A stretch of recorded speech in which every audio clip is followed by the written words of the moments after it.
Right. Welcome everybody to this very, very, very special broadcast. This is a very, very, very special broadcast because um, I think it came impromptu. I kind of did not plan to do this, so it came really rather impromptu, and I want to believe that this is not just a coincidence or happenstance or circumstance. I'm trying to set up my stuff here. This is actually meant for somebody, and that somebody is you. Yeah, and that somebody is you. So I want you to know that the fact that you are watching me right now is only a proof that you are supposed to be a part of something great. You're supposed to be a part of something pretty huge. So I want you to do your best to invite people. If you're watching this on Facebook, I want you to share this as many times as possible. Do it as a deal to share this roughly 50 times.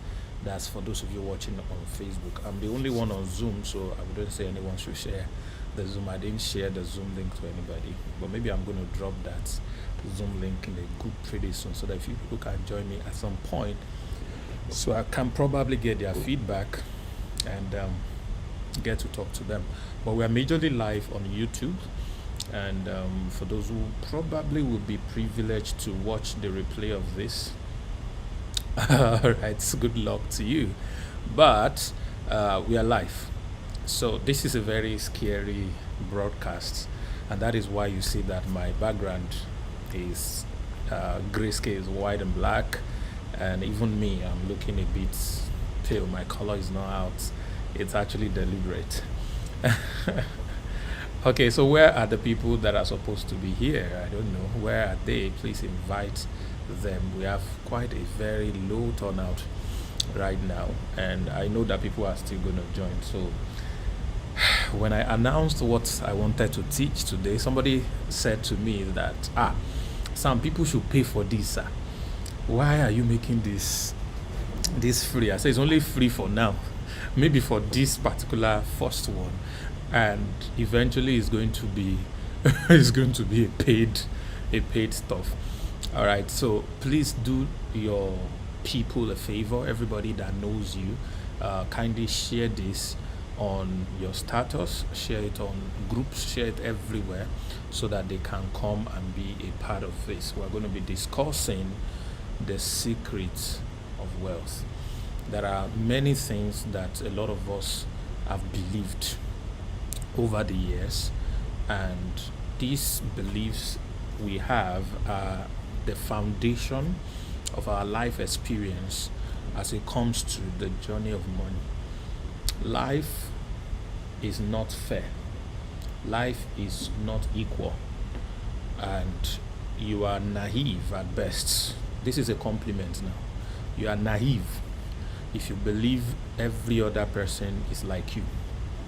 You are naive at best. This is a compliment. I'm not insulting now. So you are naive and stupid. Still a compliment if you think that everyone else is kind as you are kind, everyone else is taking life easy as you are taking life easy, everyone else wishes everyone good the way you wish everyone good. You are naive and stupid at best. How about worse? I don't want to say, but at best, that is what you are, if that is how you still take life. So tonight is going to be a life-changing experience for everyone who's watching this. And I know this is impromptu. I know a lot of you did not know we're going to do this. We did not plan. I mean, the only thing we plan for is the mind-blowing session I'm going to have in with one of the greatest lady I've met in the last few years. We're going to be talking about building an empire online through sales funnel, and it's massive. Two funnels actually. It's massive traffic hacking live tomorrow. You should not miss it. But today is impromptu, and I understand that a lot of you are pulled out of different things you are probably doing. But the good thing is that this is the life-changing experience a lot of you will refer to in the next 30 years, in the next 40 years, in the next 50, 60, 70 years. Tonight is going to be that night that changed everything. Tonight is going to be that night that turned everything around for you. And I want you to make sure that whatever you do, you don't drop off this. I might remove this live stream from the platforms and not save it. So you want to make sure you stay glued and follow through everything that I'm going to be sharing tonight, everything we are going to be discussing tonight. And I would like you to communicate as much as possible. I would like you to give feedback as much as possible when I ask questions, because I'm going to be asking questions. All right. So, number one thing I would say, or a precursor of what I'm going to say, is that things that work get less attention from people. Things that don't work get more attention from people. Let me repeat that. Things that work get less attention from people, and things that do not work, all right, get a lot of attention from people. So next time when there is a phenomenon or something and you see a lot of people rushing it, it is time for you to take a chill pill, because at best it's a hoax. At best it's just a deception, all right, to gather as many people as possible. All right, things that work have less people paying attention to it. And that is why right now I'm not having thousands of people viewing. But later on, you're going to have quite a number of people. So that's just to tell you that we are not plenty on Facebook, we're not plenty on YouTube, we're not plenty on Zoom. I'm the only one on Zoom. We're not plenty yet. Hopefully, with your help, we're going to get more people on. But please learn this and use this as a yardstick to measure some of the things you should pay attention to when it comes to things that are supposed to work financially for you. Things that produce wealth often gather little or no crowd. But things that waste people's time, things that waste people's money, things that bless people with hope but no results, always gather crowd. Let's remember that, and let's never forget that, and use it as a yardstick to measure the things that we want to pay attention to. So tonight we're going to be talking about the secret of wealth, and I'm going to be revealing, maybe to some people for the first time, maybe to a few people you've had it before, maybe some of you don't even know it at all. And if you know the secret of wealth, the question therefore is, why are you not wealthy?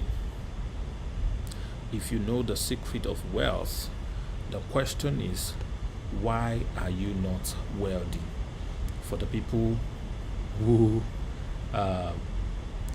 think that they know the secret of wealth, if you truly know the secret of wealth, why are you not wealthy? It's a very, very deep stuff that you should think about. It's a very, very deep stuff that you should consider. All right, if indeed you know the secret of wealth, why then are you not wealthy? So maybe what you think you know, what you think is the secret of wealth,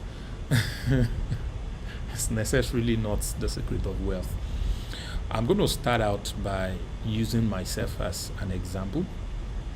And before I go into talking about myself, hopefully I will be allowed to share some deep personal history, personal experiences that I probably have not shared in public. I'll probably be able to share those things today.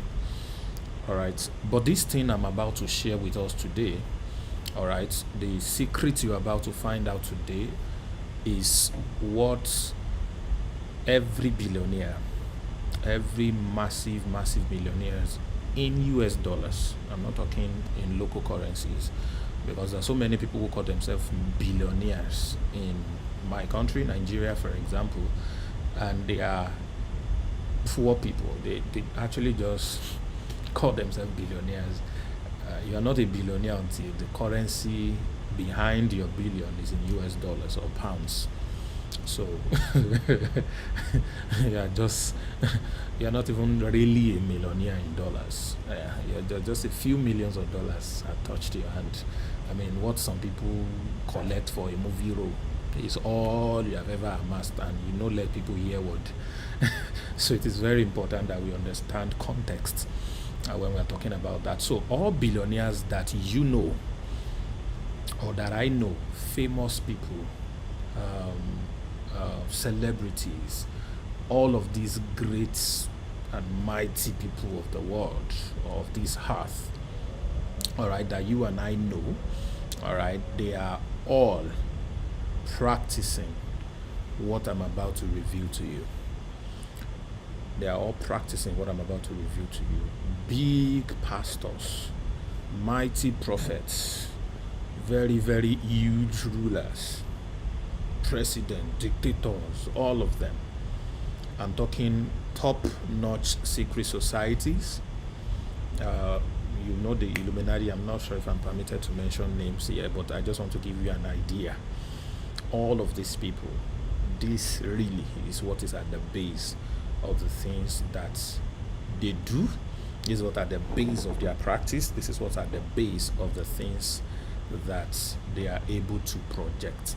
All right. So it is very, very important, very, very important that we pay attention to this, because really this is the key, is the key thing. All right, it's the key thing. So having laid this foundation and we understood this, I'm going to be drawing a bit from multiple sides. The secret society, I'll be drawing from the Christian faith, which I believe as the most fundamental, both from the Judaism, which is the foundation of what we know as the Christian faith, and Judaism and Islam have very serious similarities because they draw from the same source, and that same source is Abraham. All right, a lot of you know him as Ibrahim or Abraham. All right, so he's the source of the two religions, Judaism and of course Islam. And Christians also calls him the father of faith. All right, so he's also the friend of God, is also the founder or foundation, as it were, of the Christian religion as well. So the three major religions on the planet all draw from the same source. All right, and this source is about this major secret I'm going to be sharing with you. Everyone who made billions, everyone who made a lot of money, or who is making it, or things are working for, they are owning things and colonizing everything, they all follow a few sets of rules. And these rules they are not permitted to share. These rules they are not allowed to talk about. These rules are what is have you ever thought about you doing, maybe you attend a seminar and a billionaire comes to speak, or you watch a billionaire's video online and you try to do every of the secret or principles that he talked about, but you did not become a billionaire. You did not make this a similar kind of money. Your story did not even change. You probably even went worse or gotten worse. Have you ever thought about it? Have you ever thought about, with all the things you know, you are still broke, you are still struggling, you are still just a few millions in, a few billions in, you still don't have a lot, you still struggle. Have you ever thought about it? So the real reason, the real thing that produces the wealth for them, they do not share. And like I said, this is only for the strong mind. If you know you don't have strong mind and you are afraid you will not be able to sleep, please drop off this call now, because what I'm about to share, like I said, I'm not sure I'm permitted to share it, and I hope some people will not come for me at the end of the day. Something happened to me some years ago. For the first time, I was able to see billions in my local currencies, and I had so much control of funds that at some point I do not know what to do with money. I had quite a lot of them, several hundreds of millions, and I do not know what to do with it. And I got an email from the most popular secret society in the world. You will know their name, I will not mention them. They start with I. You get. So they sent me a mail and congratulated me and stuff and all that, and then said that they would like me to apply to be a part of them. And then they shared some of the things that they are about and all of that and all of that, and so many promises and all of that. They showed me profiles of mighty people that a lot of you admire, has been part of them. Incredible stuff. I shared this with a pastor friend. He was shaking when he saw the level of stuff that was showed. Well, I ignored the message they sent me again. Eventually, they stopped sending anyway. Now, that came when I got to a certain level that I've not gotten to before in wealth, control of money. All right, it's still small, but got to quite a bit in that context. All right, guys. So, somebody on YouTube, you have clicked the wrong icon. Why do you click the one that is down? It should be the one that is up. If you just click like now, go back. You click the wrong like. I'm assuming that the person clicked the wrong like. Okay, so let's continue. Please, I want you to stay glued to all I'm saying. And if you can get something to write, please write. This is very, very important. So, ladies and gentlemen, let me talk a little bit about me. And then I'm going to link it to what I stumbled upon and how it has worked for me, and how it is still going to work for me, and how it has worked for a lot of people, and how it can work for you. Oh, another person has done the thumbs down. Thank you. Love you doing thumbs down. How it has worked for me. You can click it again. It will unclick so that it will not be registered there. All right. If you do the thumbs up, YouTube likes it and then shares it so that more people will see it. So it is very important. Hey, thank you for undoing it. The first person to go and undo your own. Thank you. It's very important. The way this thing works, they like, good this thing so that they can make the content go viral. Although this content is one I may take down afterwards. But let's just see how we can roll with this. So I came from a family where my father was a military officer, and as at the time that I was born, he was a retired military officer. I think he had retired for 2 years or so at the time that I was born. So I was a child of his old age. He had served for about 36 years in the military at the time, and then my mom was a housewife, full, complete housewife. And my dad was to live on pension. I think he had used all his gratuity to do bets and stuff and what have you. Only God knows what he used it for. But the point is, we could not go to school because there was no money for school. And when you ask my dad, he would tell you he is about to make money because of the bets and football pools that he was playing, and when he makes money we will go to school. So I have older ones who are way older than I am, and they have not gone to school. Some of them had to stop school because there was no money, and my mom was like, all the other children in the compound are going to school, why will my children not go to school? So she decided to start a business against my dad's instruction also. So she started the business and then started to sell akara. And so from this akara business that she was doing, akara is beans cake, for those of you who are probably not Nigerian. All right. And so she was doing this business, and she was able to raise money and then enrolled myself and my older brother in school. And so we started going to school, and they had my younger sister after that, and of course she too was able to go to school, and that was how I was able to go to school. Now, I was going to one of the poorest schools around, but was still a private school at the time because it was owned by our church. So at some point the church decided to increase the school fees. So when the church increased the school fees, my mom could no longer pay, so she withdrew us from there, and we had to go to government school that was free. Now, this is public school. It was even an Islamic school. It was so interesting that I learned everything I know about Islam from my years in that school and my secondary school. My secondary school was also an Islamic school. All my friends are sheikhs, what do you call Afars and Islamic scholars and all that. So, so almost all the things I know about Islam, I learned from there.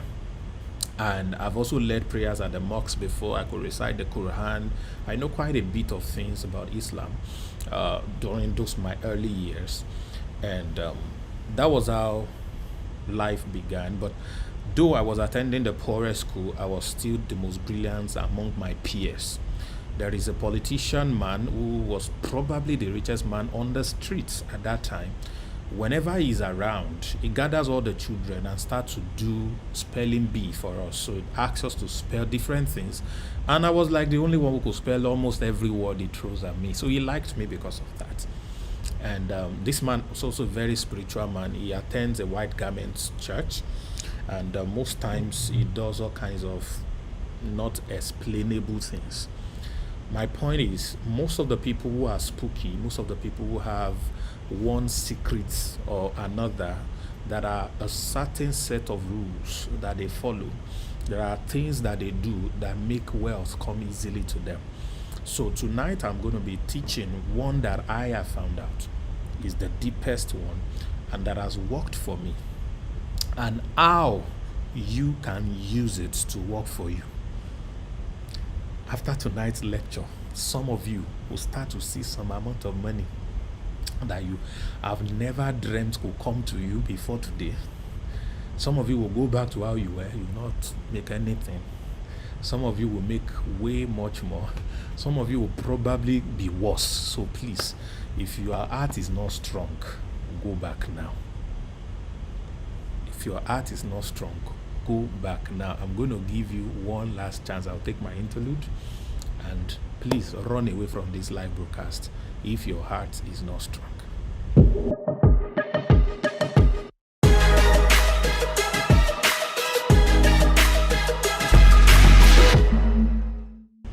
Right, welcome back. This is not Traffic Hacking Live though, but I'm using that interlude. I think I need to create an interlude that is just doesn't have a branding. Okay, ladies and gentlemen, let's continue this. So that was the way we started, and we struggled to eat. Everything we did in the family was from this akara business that mom was doing. But there was one thing I noticed about our business. It was that she was running a deficit continuously. She was making losses. She was not making profit. She was owing her vendors very serious debt. So sometimes when they pay our dad arrears, or pay, because sometimes they pay them like 1, 3, 5 times a year, they don't quite pay them every month. So the money becomes a bit of bulk. So he gives Momsy a part, and then they settle part of the debt, maybe like 2%, 10% kind of the debt. So I know that every crusade that happens in town, my parents go there and then they pray very hard. My mom was a deaconess in a church, and she's the leader of the prayer warrior, poor prayer warriors. Very interesting stuff. And I'm saying that most Christians approach the matter of wealth the wrong way. And I'm going to break all of that today. It is not prayer meeting that we'll get into that. Let's just keep it up. All right, so cut the long story short, that was how we were. And I would always look at my mom every time we are coming back from selling akara in the midnight, well, everyone else.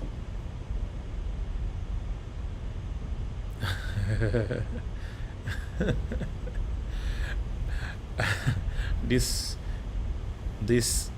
class is a very, very, if your mind is not strong, get out kind of class. I used to look at my mom and I'd be like, why are we outside in the midnight when everyone else is sleeping? Why are we outside? Why are we trying to do all of this? Why can't we also be the ones in the car? Why don't we also live in the fine houses around? Why this, why that, why that? And I would always say that somehow I will find a way to make money. And when I do, I'm going to take care of this woman. Every time, that was my desire. Every time. I was young, probably 12 years old at the time. So fast forward when I was 15, I wanted to do virtually anything possible, not illegal things, but everything possible. I tried all kinds of business, and we'll probably get to talk about a few of that, but I want to quickly just pick a few things from my story which might be similar to your story. All right, some of you had it better, some of you had it worse, some of you had it similar to mine. But whatever level your past story or your life story or your family story is, you can paint a picture of where you are and be able to see how what I'm going to show you today can help you. Okay? So if you're getting value already, I want you to share this. Hit the share button, share this everywhere. If you're on Facebook, please share this 50 times. Keep on sharing. Don't stop. Keep on sharing. All right? Keep on sharing. I see some people have joined me on Zoom. God bless you. Thank you. All right. All right. Fantastic. Okay, so back to my story. I struggled, did everything I know was necessary. I checked everything, and nothing worked. Life can only be a little bit easy here, a little bit easy there, but the struggle continues. So there are so many things I was struggling to do. I was struggling to become.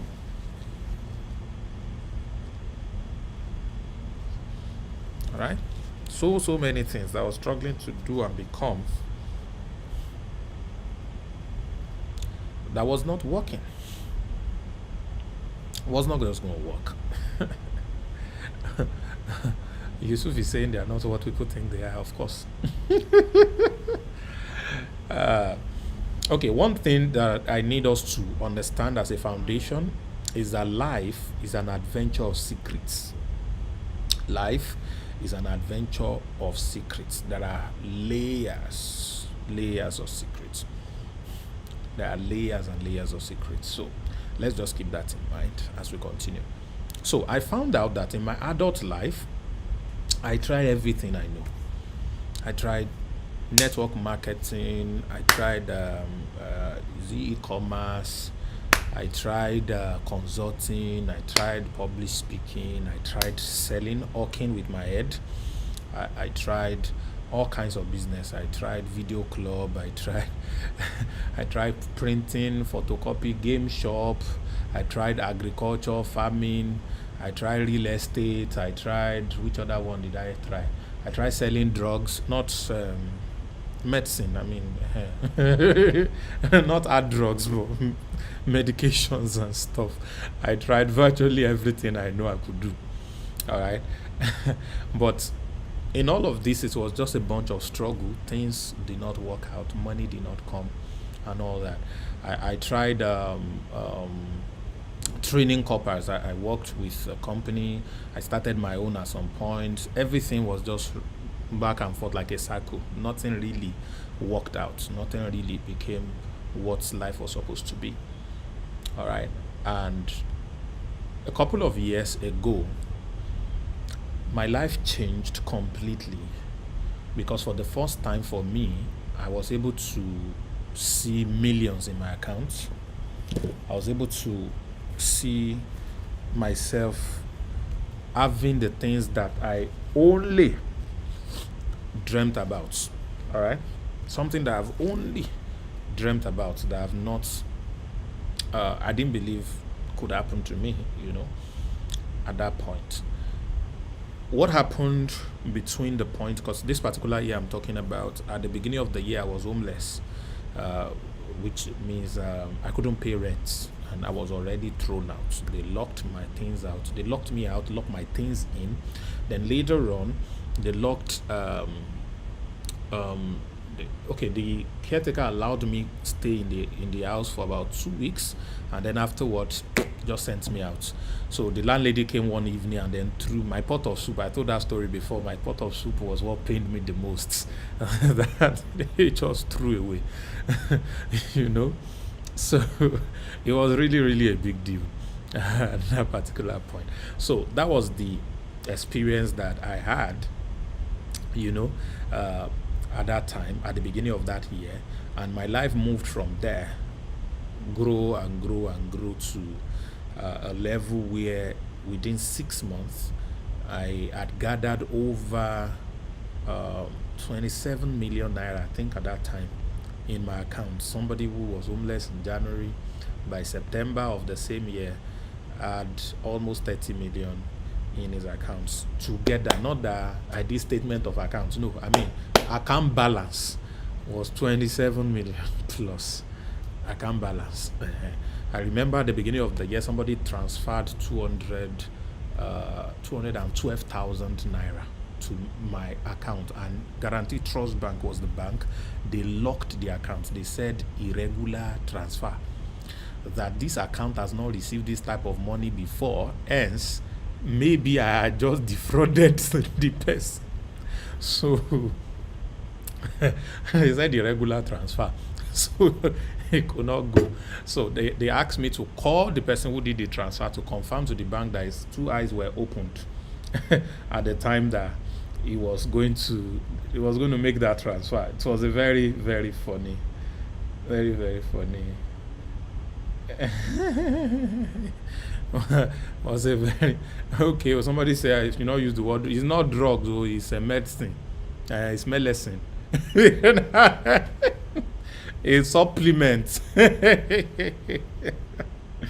Oh my goodness. All right, so guys,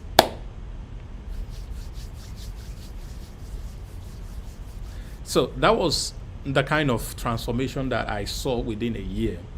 And that transformation did not just come because I worked harder that year. That transformation did not come because of any other thing that I probably had been trying to do, but it came because of what I am going to share with you today. All right. And this, ladies and gentlemen, is the secret, the base of everything that makes the billionaires, all these people, what it made them. So, ladies and gentlemen, let's start this way. Number one, the most important rule to make money. I did not realize this. A couple of years ago, one of my PA asked me a question. He said, "Sir, a lot of people attributed making their first millions to you. Please, what is the secret?" And I told him, follow simple instructions. That was what I told him. Follow simple instructions. Follow simple instructions. Ladies and gentlemen, between wine and water, which one is more expensive? Answer me. Between wine and water, which one is more expensive?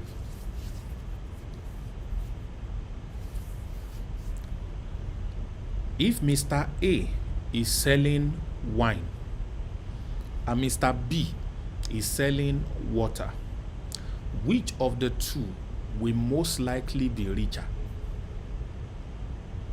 Mr. A, the wine seller, or Mr. B, the water seller? Which of the two will most likely be richer?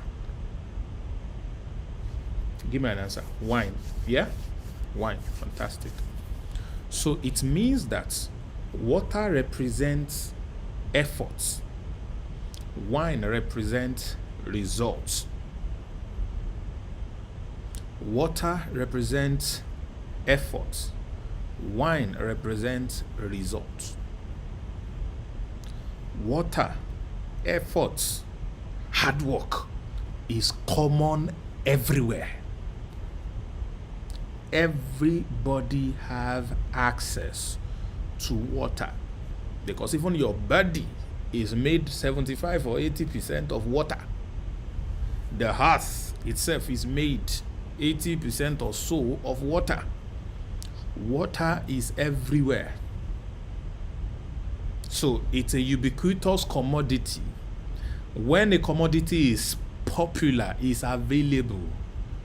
uh, there is less demand for it, the price or the worth or the value of that commodity goes down.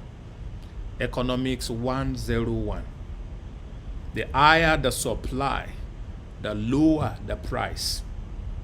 The higher the demand, the higher the price. So when something has a low demand because of the so many supplies it has, the price goes down. It becomes worthless. It tends to zero. Do you understand this economics? Yeah. So because water is so abundant, is everywhere, it is worthless. But wine is not everywhere. Wine is pretty expensive. Wine is for the elite. Wine is for the noble. Wine is for the rich. Wine is for the few. Wine is for the rich. And it's only accessible by a few. And this few has to pay a premium to even access it. So wine equals a result and wealth. Water equals efforts, general inputs, hard work. What everybody on the street of Lagos are doing on Monday morning is water. What a few people are doing in some Eden VIP clubs in Dubai or some other parts of the world is wine. Because that's where they close multi-billion deals over some cups of wine. So wine represents a lot of abundance of wealth. Water represents abundance of struggle because everyone can struggle. Ozu is the word for the poor. Please check it. Is the word for the poor. So many things I'm going to share with you tonight, as much as God permits me to release this information to you. And I'm helping a lot of mind right here today. I want you to share this everywhere. If you are getting value, I'm about to enter this. I'm about to enter this. I want you to share this everywhere. Something massive is going to drop. So now that we have established the meaning of water and the meaning of wine, I want to blow your mind for the first time tonight. Jesus Christ performed the foundation and the firsts of his miracles by turning water to wine. I want that to sink in. Jesus Christ performed is number one, which is the foundation of his miracles by turning water to wine. Let me repeat that. The first miracle of Jesus was turning struggles to wealth, was turning efforts also to a lot of money. That was his first miracle. His first miracle was turning water. That was why I established what water meant and established what wine meant. His first miracle was turning water into wine. So hold on. How did water, which is where a lot of you are right now, it is affiliate marketing that is selling. You are doing it. You are doing it, but you're not getting nothing. It is banking. Oh, you are banking. Oh, it's real estate. Oh, you are trying. And somebody will pick a very funny business type, all right, and become a billionaire in no time with a funny business type. And you that you are working on a lucrative business, you are still struggling. You are in water. you need to make a leap into wine. Now, I'm not saying go and take alcohol. Don't take that literally, ladies and gentlemen. I'm saying symbolically, you are in water. You are in a place where everyone else have access to. You are in a point in your life where your life activity, everything that represents you, is doing the same thing that everyone else is doing. But there is a place where little effort brings a lot of abundance. That is what we call wine. So, ladies and gentlemen, how did he do it? How was it done? How did water become wine?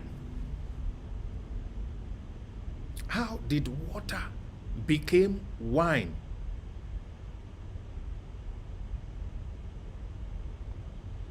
The answer is the biggest lesson in the world.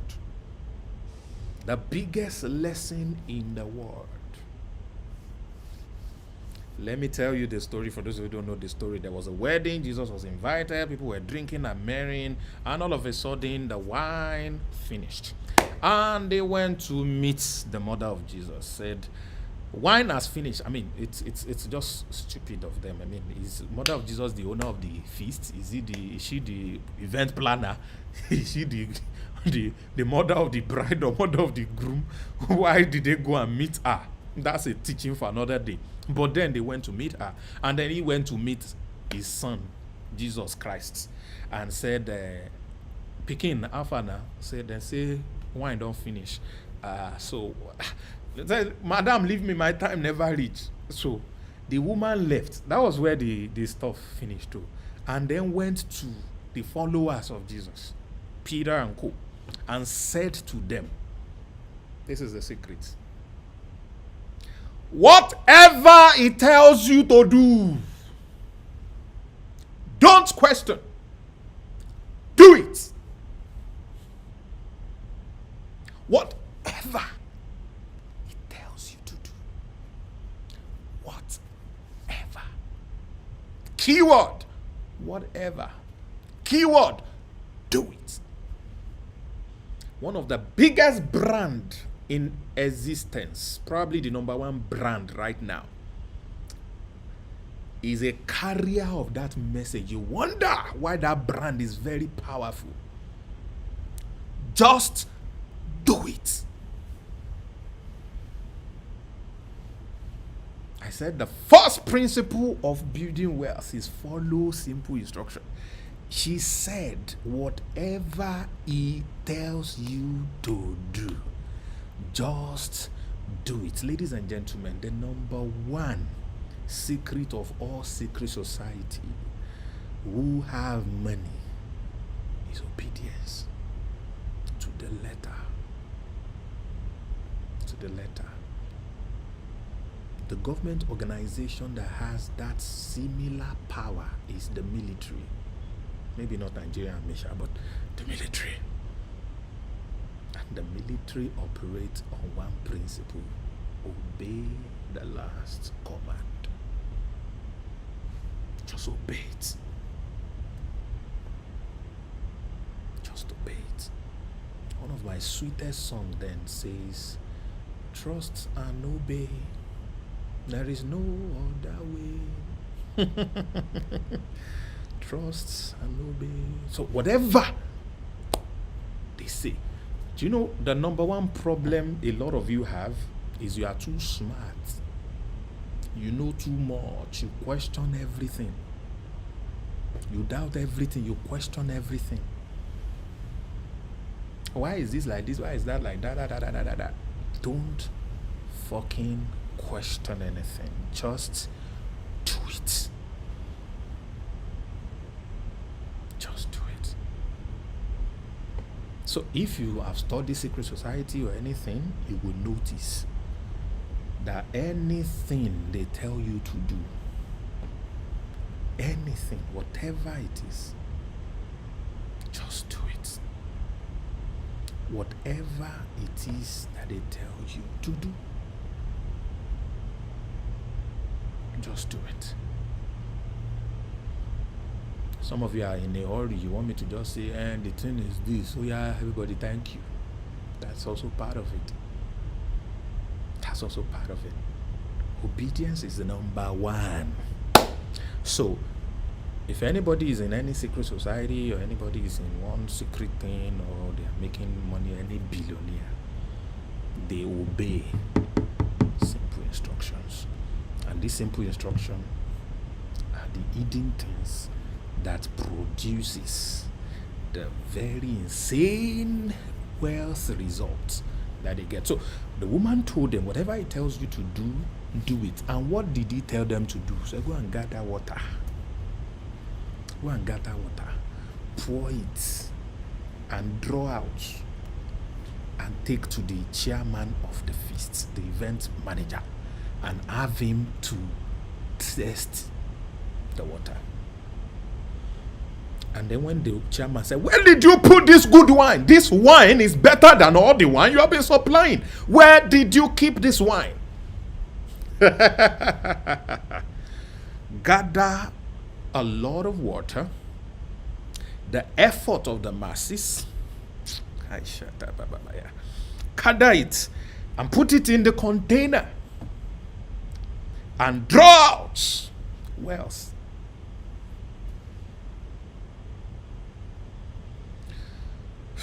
Somebody type obedience, obedience, obedience. Type it everywhere you are. Zoom, YouTube, Facebook, just type it, obedience. Number one. Number one. Number one. Number one. I'm going to teach you a few things tonight. And somebody remind me, we need to turn this to a book. Yeah, hopefully they will allow us sell it because we want to open their secrets. We are opening their secrets. And I'm going to go a lot deeper. Please, this is the second level. If you know you are not strong, this is the time to run away.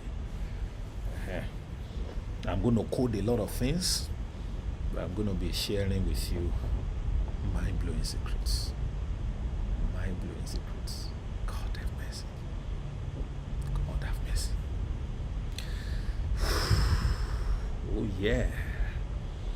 Oh yeah. Obedience. Thank you.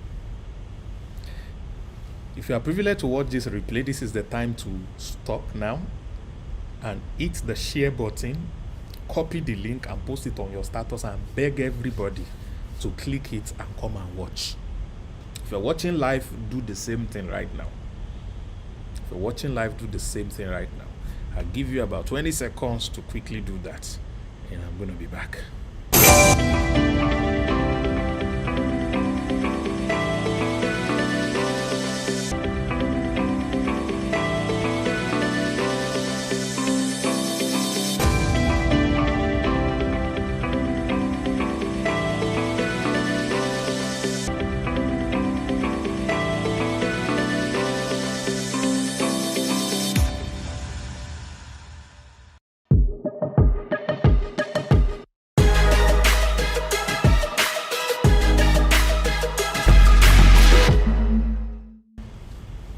Right. Welcome back. welcome back. Welcome back. Welcome back.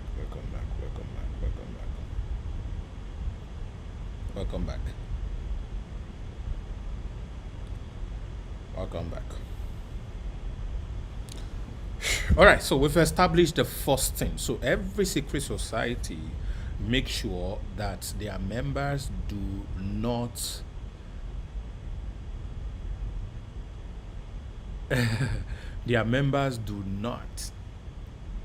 disobey, and to ensure that they have dire consequences for those who disobey the things that they are told to do. There are dire consequences for those who disobey. And you would notice, those of you who follow the Judaism religion or the story of the children of Israel from those who are Christians, it is all about obedience. Obey God, obey, don't question, obey. So obedience is very important. When you are given an instruction, you do it. Don't ask. Just do it. Just do it. That's the key. That's the key. Just do it. Okay. So we have established water, we've established wine, we established obedience. Now, in converting water to wine, there is going to be a need for a lot of water. So for us to get a lot of water, which will create not a lot of premium water, but will create a lot of wine. Wine is wealth, all right, owned by a few. So for a few to rule the world system has to be crafted in a way that it is biased. It is biased to the plenty, but favorable to a few. Please listen. The world system, the money system, we're going to get into this more and more later on, maybe in subsequent teachings. The world system is created in a way that it does not favor the majority, but it favors only the few. And let me take you a little bit into history lane. Some people develop strength, all right, and they took initiative to lead other people around them, gathering them and giving them a vision of what improvement their lives can have. And then they say, for us to have this improvement, this and these are the things we needed to do. Then because of that one person who stood up to coordinate others submitted allegiance to him. And everything he was telling them to do, they were doing it. So they began to conquer other little people who don't have rulers to add to themselves. They conquered those who have ruler, killed the rulers, the followers followed them. And then they were becoming bigger. Then this one man that started the whole thing was crowned king amongst them.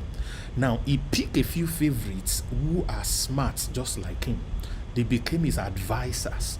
And this advisor became what you may later know as the chiefs. All right. So every child that comes out of this leader, the king, is automatically destined to either be a king or be a chief. Every child that comes out of the chief is destined to be a chief, or if he decides to challenge a king anywhere and wins, can also become a king. Anyone else that is not within these two cycles can never amount to anything else other than a servant or commoners. So the world was divided in two, and this has been the history of mankind. The world was divided in two. So we have the rulers, there are few, and we have the thousands, hundreds of thousands of the people. These rulers that are few have a power that is invisible, which is a hold they have on the many. And the many will never be able to do anything until they have a leader that brings them together. And through the leader, things are negotiated on their behalf. Human being can never, that's the way we are formed, that's the way we operate, can never amount to, we can talk, but we can't act. Why? Because there's no leader that brought us all together that we decide to obey, and then we have the power, because with the leader we focus all our energy in one place, and that one place becomes formidable, indestructible. But because people are scattered, a family is tired, they are hungry, there's no food, they complain about governments, which is their leader, the kingdom owners, and they cannot do anything as a family. If they talk too much, they kill them, and that serves as an example to the rest. The rest cowered out, and they cannot do anything. So a few oppresses the majority over and over and over. So this few determines what the majority can earn. They determines where the majority can live. They determines what the majority can eat. They determine what the majority will ever amount to in their lives. Now, guess what? Generation to generation, they kept passing it on and on and on. And people wake up one day and discover their father is a farmer and cannot think of anything better than inheriting the farm of their father or expanding the farm a little bit. There is no rulership in them. Their mindset does not have anything to do with I am formed to become more. So they are born a common man, they die a common man. Nobody crosses the line. They now develop a context that is called a concept rather that is called noble blood, noble birth. So if you are not part of the ruling class, all right, and you are born into such a family, you will never dare. You can't even marry them. It's difficult, except once in a while that some people become very rebellious. But you can't even marry them. You marry your type. And that was how the world system became ruled. So there is always a lot of water gathered and poured into container and then turned into wine for the few at the high table. So a lot of people's efforts create a lot of wealth, but owned by very few. Ladies and gentlemen, this was how the world used to be until about 200 years ago. A civilization arose, and this civilization creates what we call capitalism, entrepreneurship, and some travelers from Europe decided to travel down America. And then when they got there, they settled at different parts. All right. The Spanish first came. They tried to fight. The natives fought them back. They were defeated. The Portuguese came to some other places. Instead of them fighting, they decided to come with gifts, mirrors, all these things that the natives had not seen. The same thing happened to Africa. So when they saw these things, instead of them fighting these people, they asked, can we get this mirror? What can we give to get this mirror? Say, give us your people to work for us on your farm. Give us your people to work for us in your mines, so they can mine these things and all of that. And then we give you the leader. We give you the leader, all the mirrors you want, all the whatever you want, and then you'll be good. I said, okay, if that's the thing and all of that. So they come, they bring their religion. They come, they bring their education, which I'm going to get into a little bit in a bit. They brought all of these things, and the few, at the promise of looking like the people who just came to colonize them, all right, they accepted a few things and mortgaged the destiny of the majority of people that they rule over for those few benefit and gain that they needed. So when all of these things started happening, different people now, of course, on their own, decide to travel and all of that. They had farms and all that, so they were able to build tools and systems of people and all of that. And before you know it, the shipping company started to boost. The manufacturing began to boost, and that led to what we now know as the Industrial Revolution. So when the Industrial Revolution happened, there were needs for people of skill to work at different capacities to produce the new things that technology advancement was requiring. So people needed to learn engineering in mass because of the revolution that is happening. So then there was a need for an educational system to be created. All right. So this educational system was created and crafted to prepare people to have skill that will allow them work at a certain level within the corporation.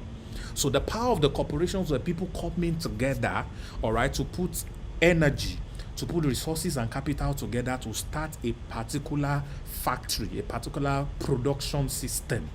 It could be shipping, it could be the manufacturing, it could be processing, all of those things. So they come together as corporations, they got power, and because of this, they get a lot of workers. Slaves were no longer enough. There were need for skilled labor.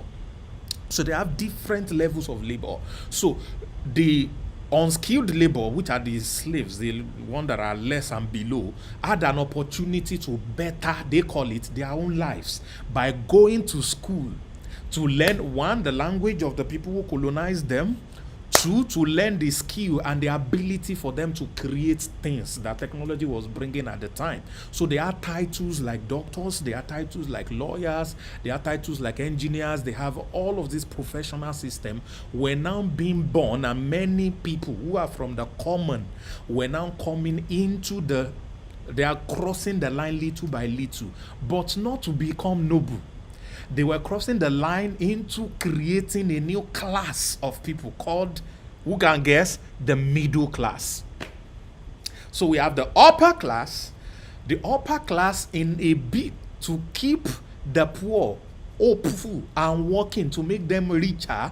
They created something that is not real, that makes them feel like we are better than the rest.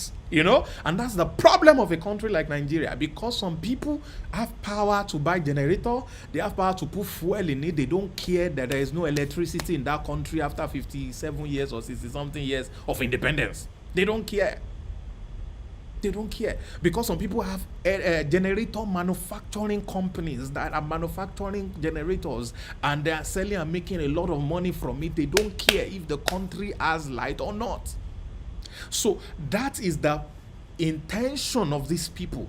Once we can give a crumb to some of them, and those ones have a better life, those ones can drive car, those ones can live in Lekki, those ones can buy houses, those ones are making 100 million a year, 50 million a year, 1 million a month. They feel better and they are relaxed.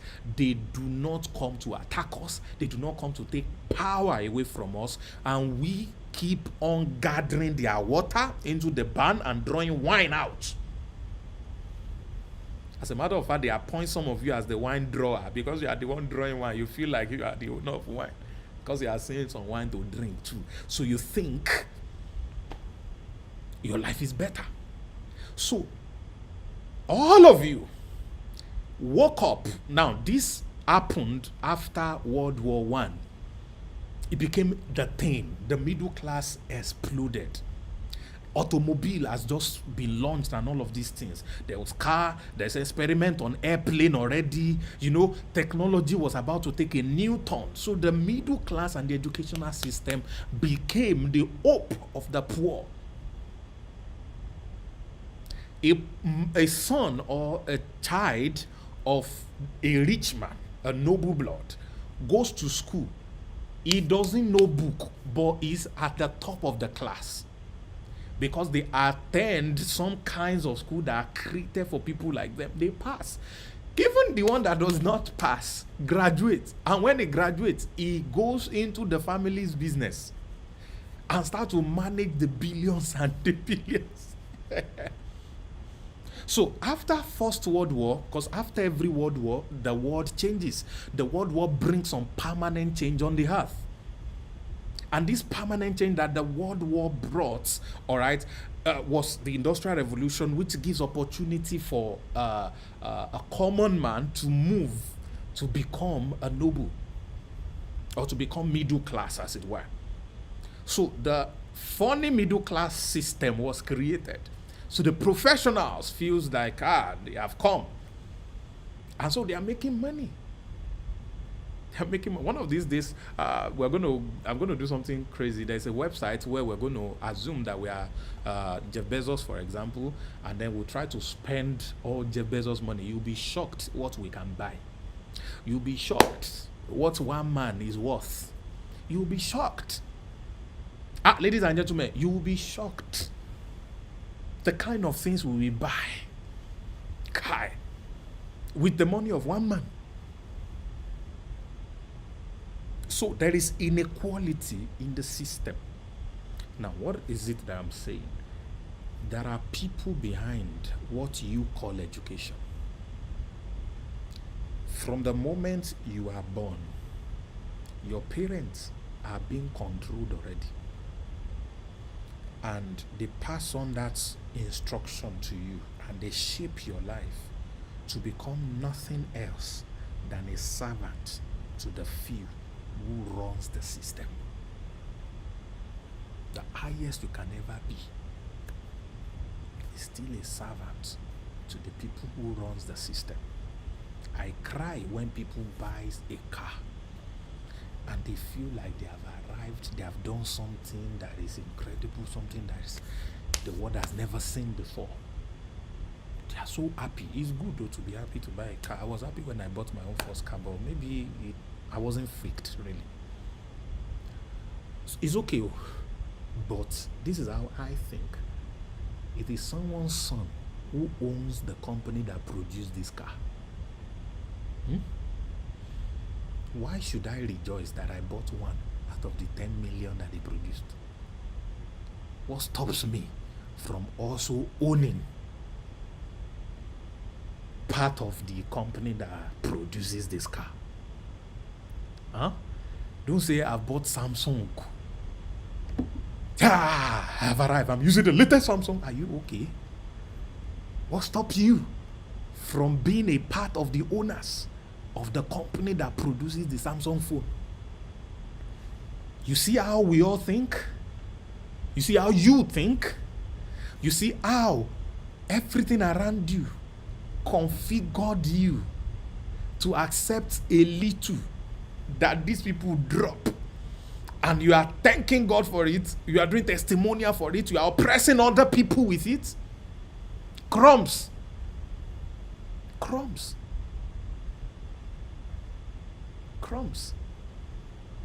So your educational system is configuring you to be poor.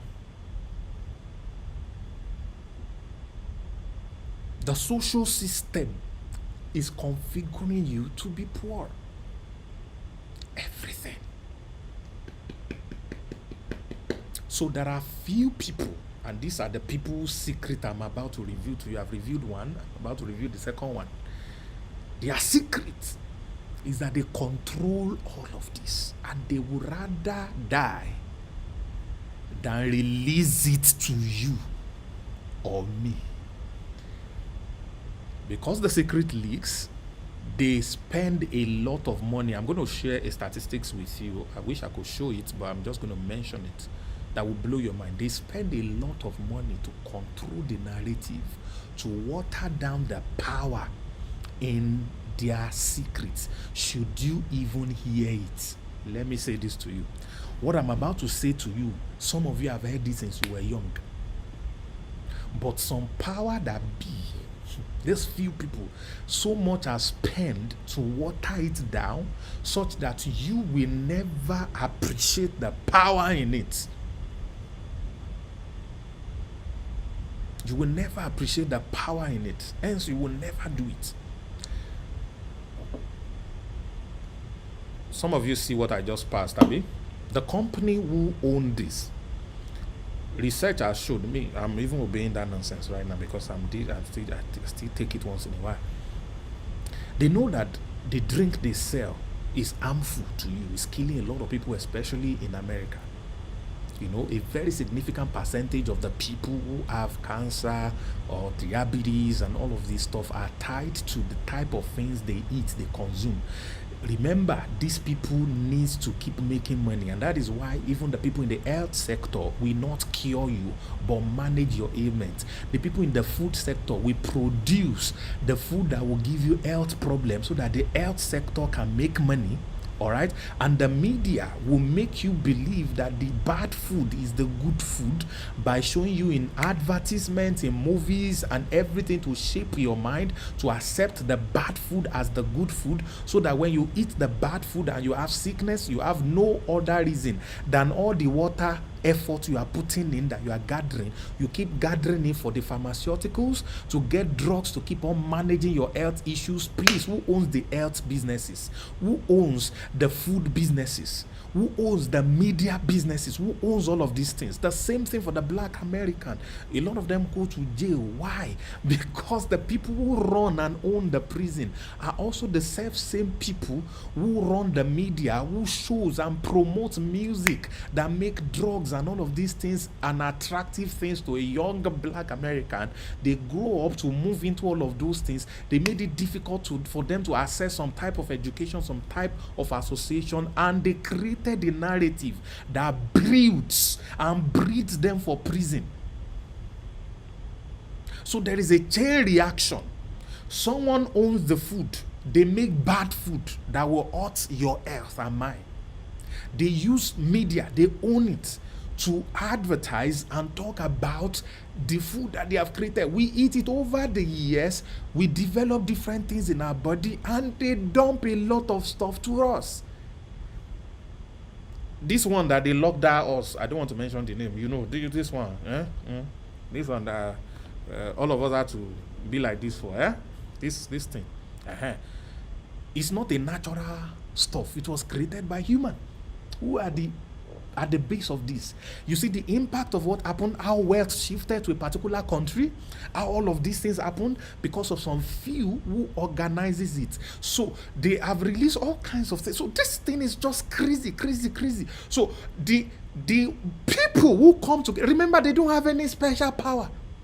The only special power they have is they understood how life works. Hey, and they got themselves together. And because they could organize, the masses had no other reason than to bow to them. These days, they don't even rule you and I directly. They rule indirectly. They front people. So even the political system is determined by the capitalists in the system, because the capitalists have shareholders who sponsor the business and front one man to go and run it. All right? They front one man to go and run it, but they call the shots. The board, they call the shots. All right? And then this board are also who paid lobbyists that lobby lawmakers to make legislations, all right, that favor the system that favor their own wine system and the system that disfavor the water system. In the US, the rich does not pay tax. There was a global corporate structure that I just discovered a few days ago, and my head is just turning. Oh my God, what is happening to people? And someone else, all he's thinking is, how will I get a job? There are millions of young, smart people. Some of you are listening to me right now. The most important thing in your life is a degree in slavery. Your degree at best is slavery. Your degree is positioning you to be under the system that these people have created. Let me not say too much so that some people will not come for me, because now I'm beginning to get into very critical parts. I'm beginning to get into some very critical parts, ladies and gentlemen. Since you were born, you were programmed to think wrongly. You were programmed to act wrongly. You were programmed to have the wrong goal. You were programmed to desire the wrong thing since you were born. Everything about your education, you're getting educated in the wrong things. The masses, the rot of the masses. This is what's at the base of it. The rot of the masses. They don't want you to know. But even the one that you know, they want to water it down. So this particular company that produces the drink that I'm talking about spends over 7 billion every year to release papers and theses and research and R&D and control the media to make an average person believe that their product is good for the health. What did I say? 7 billion US dollars per year to lobby legislation, create research in schools, and also run the media to build a brand that make you and I believe that their product is good for us.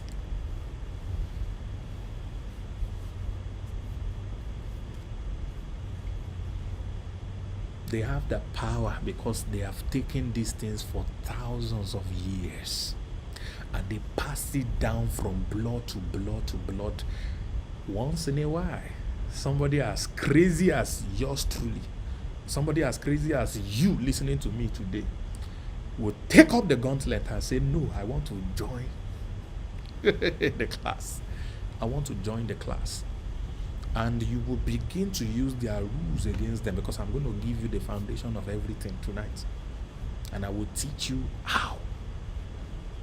I stumbled into it too. And then it changed my life. It's still changing it. Everything I still want is still, I'm practicing what I'm about to teach you. I've seen it work. It is working. And it's about to work. Yeah. Yeah, ladies and gentlemen. This is a good time to share this. If you're faint-hearted, want to start to go spooky. Oh, more. So it's time to run away if your heart is not strong. All right, come on, share this. Mighty God, Matabata. Some of you struggle. You work hard, but you are still in the water realm. There is a place called the wine realm.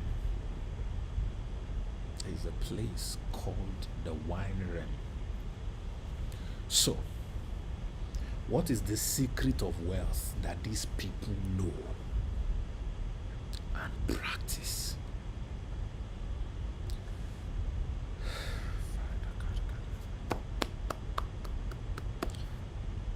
Two of the greatest mentors I love, they are probably part of these people too.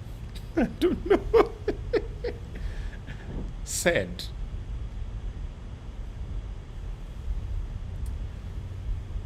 that you can change your reality if you change your vocabularies. God. They did a research, spent billions to check, I think, about 1,000 millionaires. All right? And they found a few things that are common to all of them. They use similar types of words. They use similar types of words. Ladies and gentlemen, the secrets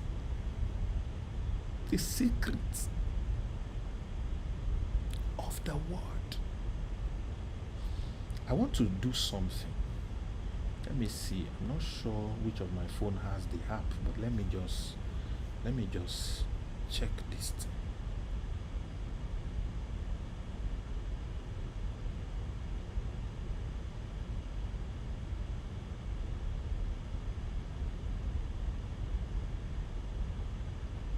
I want to check something.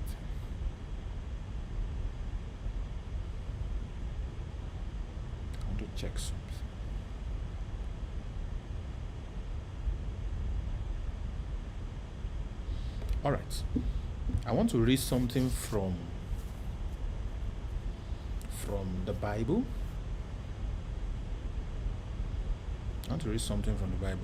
The first one I'm going to read, I think I know that one by my head. Let me just try. It says, in the beginning was the Word, and the Word was with God, and the Word was God, right? The same was the beginning with God, and all things were made by Him, and without Him was nothing made that was made. What was this Him they are talking about? They're talking about Word. Hold on. Hebrew chapter 11 verse 3. Please, doesn't matter if you're a Muslim, just read what I'm saying.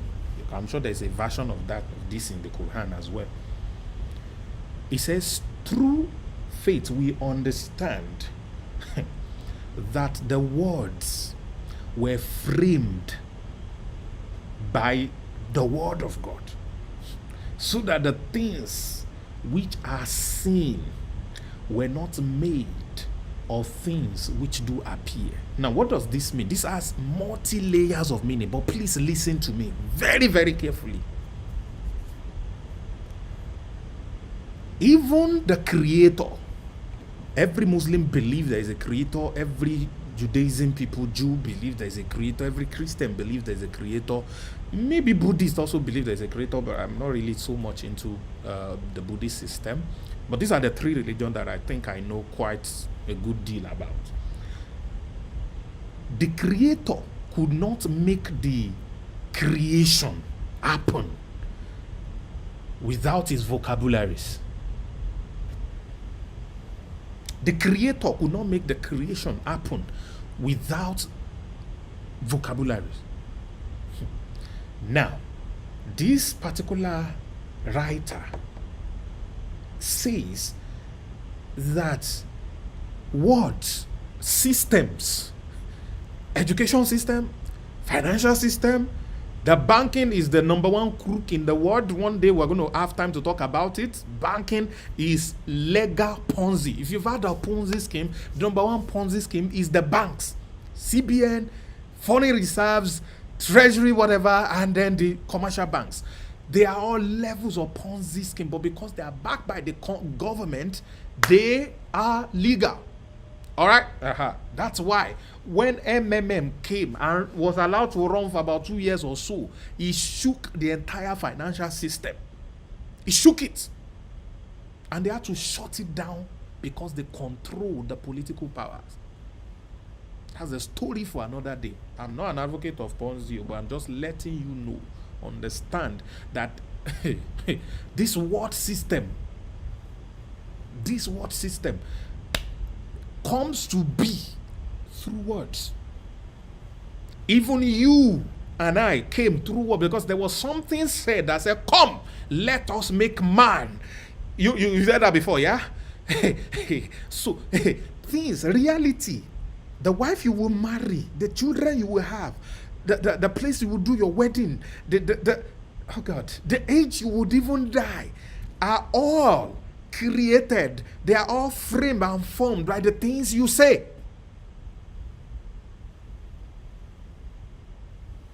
They are all framed and formed by the things you say. There is no charm. Those of you who believe voodoo, charm, ogumbe, there is no charm that works without words.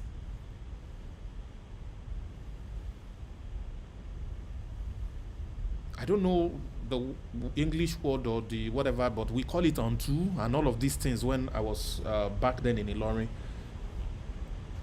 Even unto does not work without you got to speak something. So the Baba that is doing charm, the Odeshe, whatever, got to do incantations. Akakatirika lawaro katika nisha won lolufe tori fa fun o tu fa fun inu ade tin tomo binu to ye bi tan tani o kuro nle mo lo ni ọmọdé fo bomi sota agba ibodo oyodi akibinu omi kajuna so mi akibinu odo kajuna so do on rere lakire fi pojo nti nba wi ni ga mo gba mi rere ni ka rere ma je kene. They got to fucking speak the word.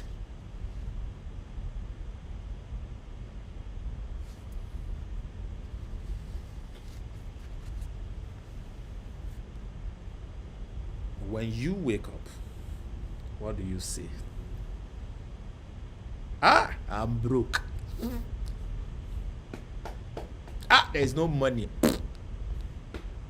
I can't do this. With this work. This is not. Government is bad. We the poor. Need the masses. From childhood, the children of the nobles were created. They were formed, they were trained, they were prepared, all right, to start to speak in a certain way. The secret society don't speak anyhow. They don't say some things no matter what is happening around them. They don't say some things. They don't say it no matter what. They don't say it. Your words creates your reality. Shikena, end of discussion. Your words.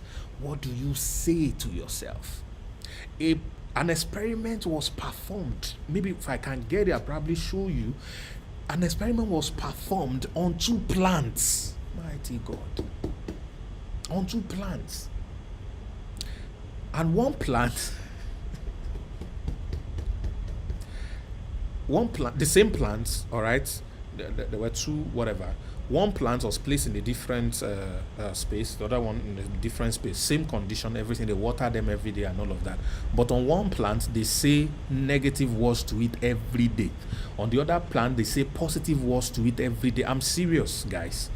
The plants that they say negative words to it start to wither, start to obey the things. You wonder when they say Jesus caused a fig tree and the tree dried up. What? Do you know the interesting thing? Those who appreciate the power of their words and use it often will begin to get more confident in it. And the more confident they get in the things that they say, the more the things they say begins to pick power. And that is why somebody who has said, go and die, and somebody died, tomorrow when he wants to say, he's careful about what to say. But you, because you have used yours uselessly, there's no more, you don't even believe in ability of your word to create any existence or any reality for you. So you use it anyhow. But those who understand their words, they are people of few words, and when they say it, they see it. So the children of these few who are in control of the wine, their children learn the right words to speak. So in the experiment, the one that they were saying good things to started to blossom, grew normally, even faster, and all of that.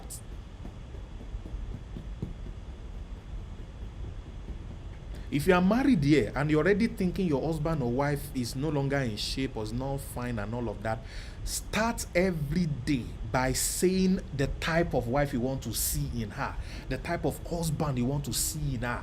When you even talk to him or her, say those things to him or her. I bet you in few days, in few weeks, you will be shocked. You will only see a beautiful woman. You will only see a beautiful man. The things you are saying are the only thing you'll be seeing. That's what you'll be seeing. That's what you'll be seeing. You'll be shocked. You'll be very, very shocked. But what do you say? My dear, you are fat too. That's what you are saying. And when you are thinking about this now, you're seeing all of these things, and it's crazy. And it's crazy.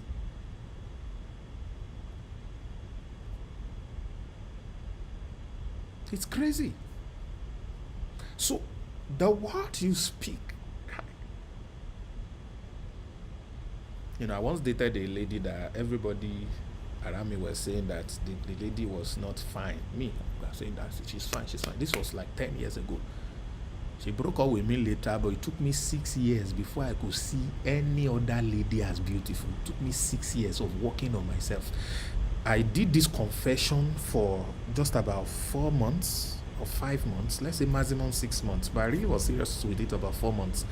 And the effect of what I said every day for 4 months stuck with me. It took me 6 years to break. 6 good years after the lady had married someone else. So it took me 6 years before I could believe any other lady was even attractive or fine or beautiful or worthy of anything.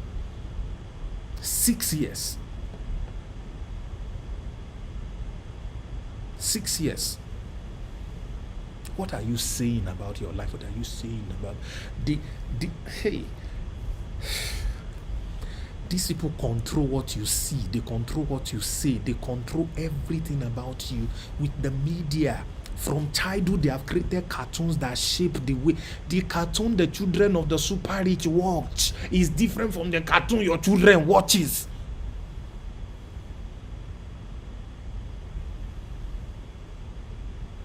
It's different. It's different.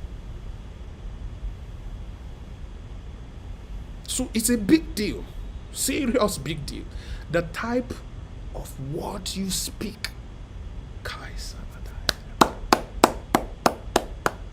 So that's number one secret. Number two secret tonight. Yeah, number one is obey.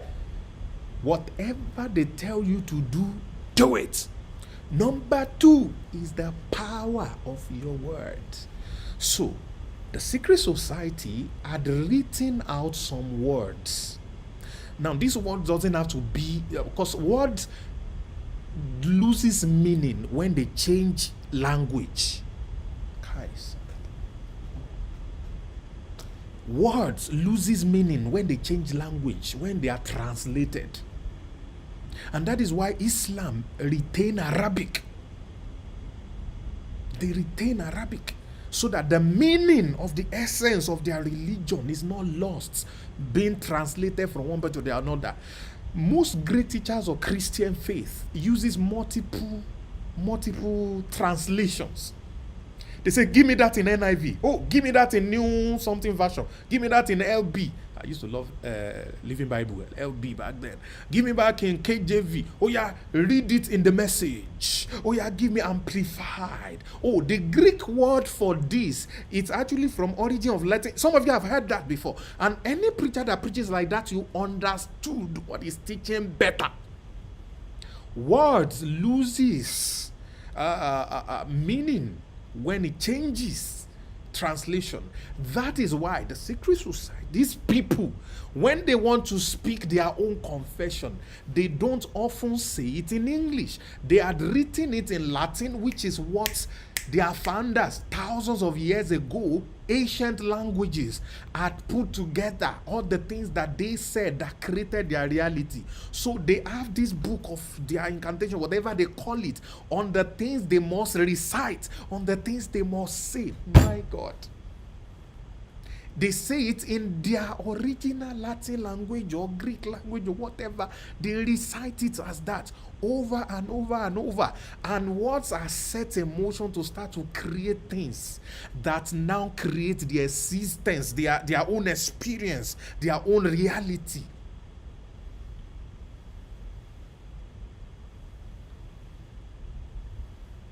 Tó bá fẹ́ pọ̀ fàbógé yóò bá lọ́ọ̀fì sọ èyí ṣe èbó. Sorry, I'm speaking Yoruba. If you want to make some incantations, you have to use the local language to say those things. Why do Christians speak in tongues? Give me matabata. Why do they? Some things English will lose the meaning. Yeah. You got to use native language to say some of these things. Now, because an average person listening to me, you're probably 20 years, 30, 40, 50 years, all your life, you have believed the wrong thing. It took me 6 years to undo what 4 months did. How long do you think you will undo what 30 years, 40, 50 years has done for you? Guys, you see the problem? Are you getting the point now?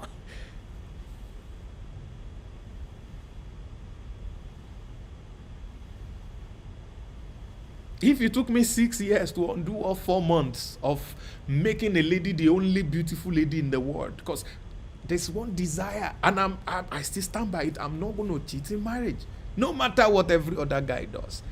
I won't. So to make sure that I will not, I had to make my woman become the only woman. You know? So I got to speak. I had to become that. I got to speak myself into that.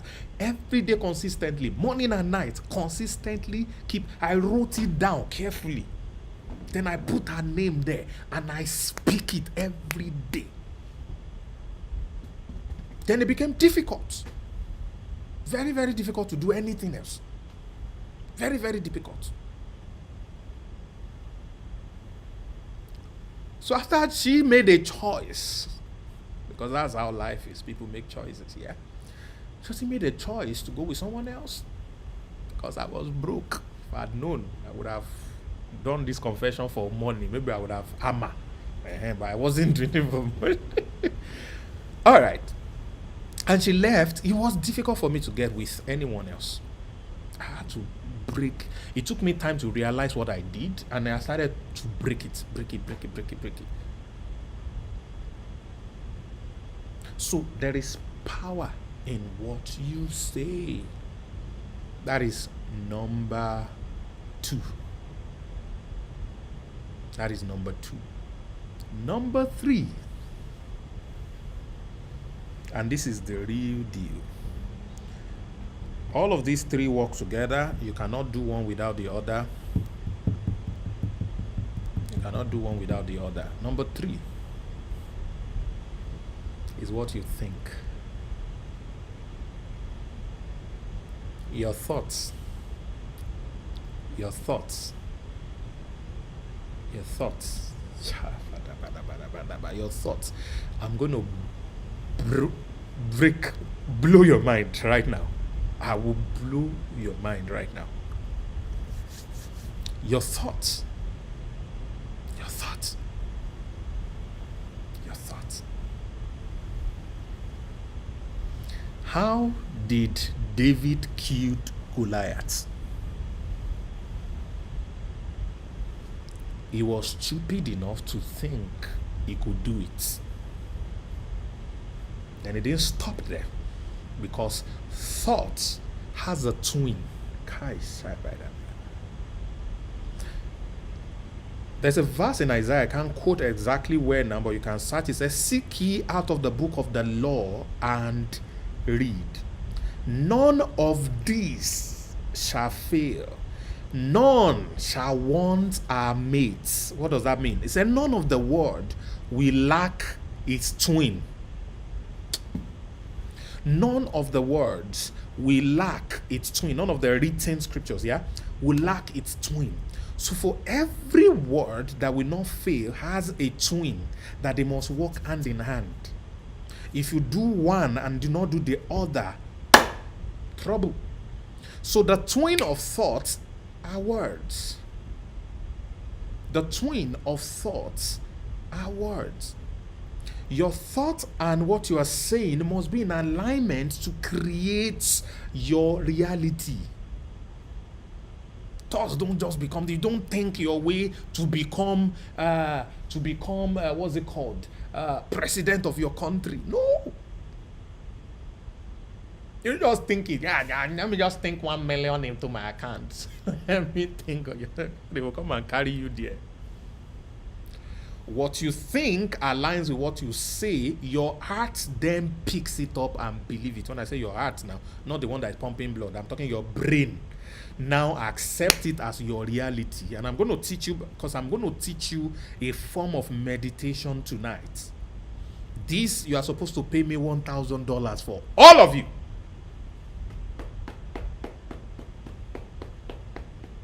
All of you. For my mouth has commanded and my spirit has gathered them. Thank you very much, Jabba, for 16. Isaiah, is it Isaiah 16? Isaiah 16. Sorry, I'm saying all these things from heart. I didn't have any notes. This thing that I'm teaching you came up to me to teach it a few hours ago. About 2-3 hours ago. I was even out. Isaiah 34:16. Thank you. Thank you very much. Please never forget this scripture. Even if you're a Muslim or a Jew, whatever it is, never forget this particular scripture, right? Isaiah 34 verse 16. Isaiah 34 verse 16. Thank you, Ejabofo. Thank you very much. Thank you very much.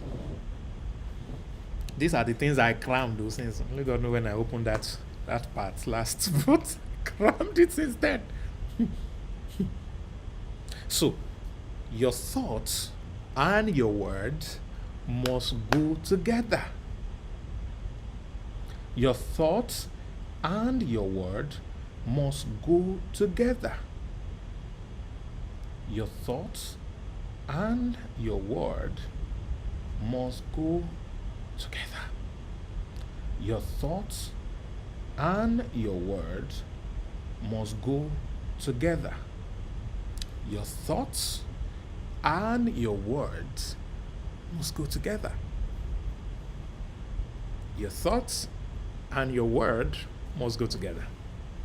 Okay, so how come what you think has so much power to create your reality? Whatever it is you want to be in life, they released The Secret recently, some years ago. They titled it The Secret, Laws of Attraction. Yeah? What you think, it means you operate at a certain frequency in your thought, your life begins to attract those things to you. That's what, the summary of what they taught. But let me show you how it works. Let me show you how it works. Interestingly, I was privileged to study physics.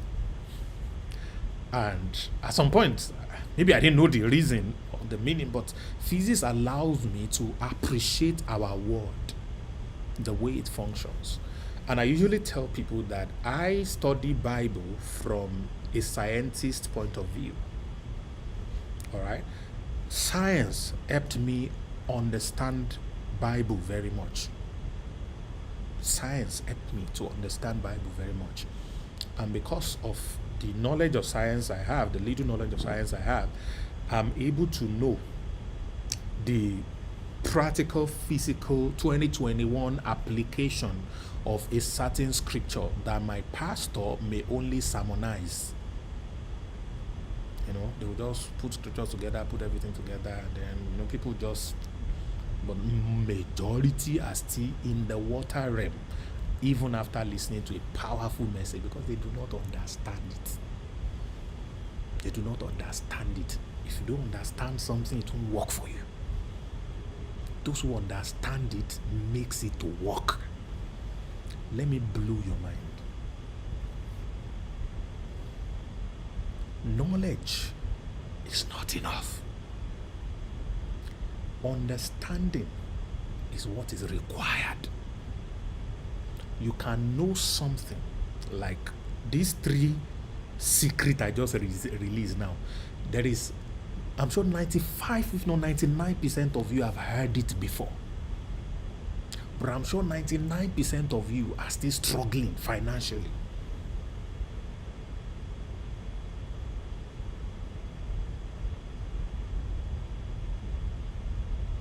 %99 are still struggling financially.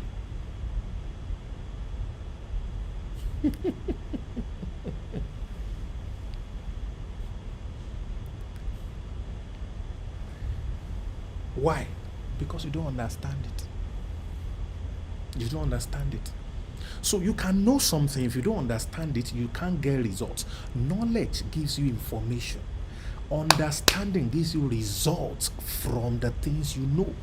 Because it is understanding it takes to get the right treasure out of knowledge. In LAP, we teach you skill.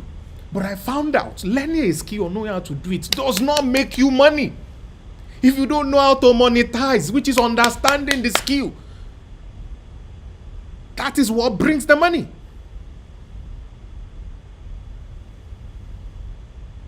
That is what brings the money. The richest man in biblical history or the old history, ancient history, and the wisest man, and the only craziest man to be sleeping with 1,000 women, said in his book of wisdom, he said, true wisdom is a house filled. By knowledge it is established, and by understanding shall all the house be filled with all manner of pleasant riches. All right. So, atomic.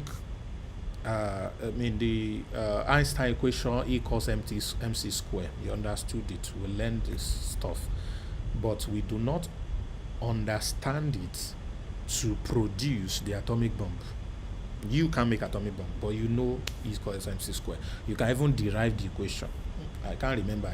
We've done it once. All of us who did physics and stuff, but not all of us can produce the type of results that some people who understood it got with it. Not a lot of us can do it. So it takes understanding to be able to generate a result. So if you don't understand something, you can't get a result with it. So now, how does our thought works? Experiences, all right, are memories. Please write this down. Follow these things I'm about to say. Experiences are memories, all right, and memories are energies, all right. So when you are happy, is an emotion. Your happiness is either triggered by physical something or a non-physical phenomenon. Okay? If you feel sexual, it's a pleasant feeling.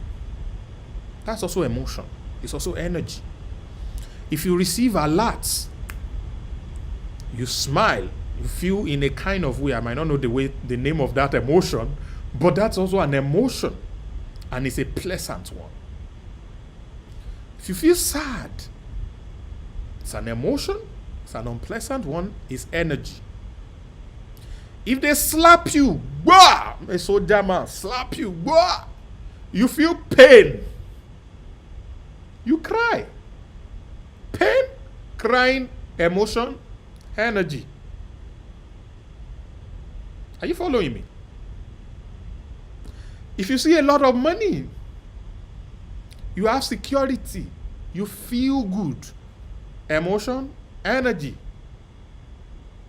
If you don't have money and your rent is due and landlord say, I'm coming to your house tomorrow, I'm coming, you feel somehow, emotion, energy. The love of your life decide to leave you, you feel somehow, emotion, energy. You found out your husband has been cheating, emotion, energy. Every human experience is energy. Put that as equation 1. Do you understand all I've said? Do you understand it? If you understand it, I want you to type matabata. Do you understand it so far? Okay. I pray God grant you all understanding to understand the things I'm teaching, the things I'm sharing, and to be able to pick it. God. Especially the number 1, to obey this thing and do them without question.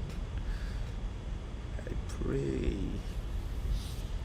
Okay, thank you. Equation 1. All right?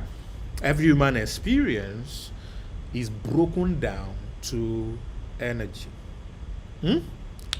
Equation 2. Matter. Anything that has mass occupies space, yeah? Both animate and inanimate matter all have the same atomic and subatomic properties.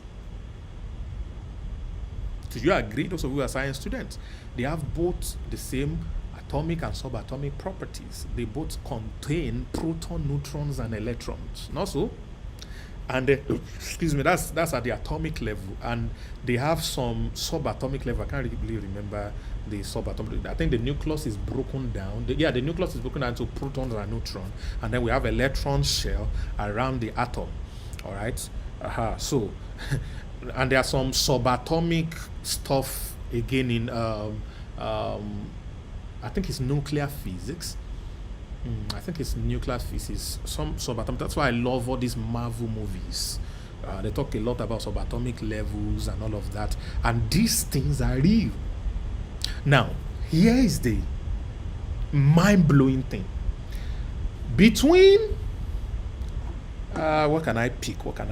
Let me pick this. Between this and this, they are the same thing at the subatomic level. Between this and human body, me, we are the same thing at the subatomic level.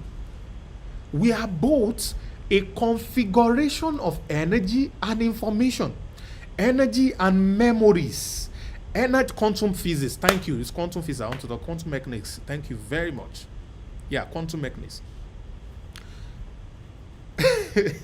Atomic and quantum physics. Yeah, one of my best aspect of physics ever. I loved it. I love imagination. We're going to get into that. So the energy and information in this case memory, which are information based on your DNA configuration, deoxyribose nucleic acid, all right, and for some kind of matter, the ribose nucleic acid, deoxyribose nucleic acid, which is the meaning of what you call DNA. So your DNA configuration is a function of information. We call it memories. Memories are the things that have happened since existence of the first man, piled together from all your ancestors down into you. All right? That is why you have deja vu sometimes. That is why you get somewhere and you wonder, I've been here before or something. That is why you make some decisions that you are wondering, who taught me? I didn't know. I just did this by impulse. It is all a bunch of memory. Let me show you how important memory is and how our life is structured by memory. You cannot walk into a Rolls Royce shop today and say, give me one. Why? Because your memory tells you don't have that kind of money to buy a Rolls Royce.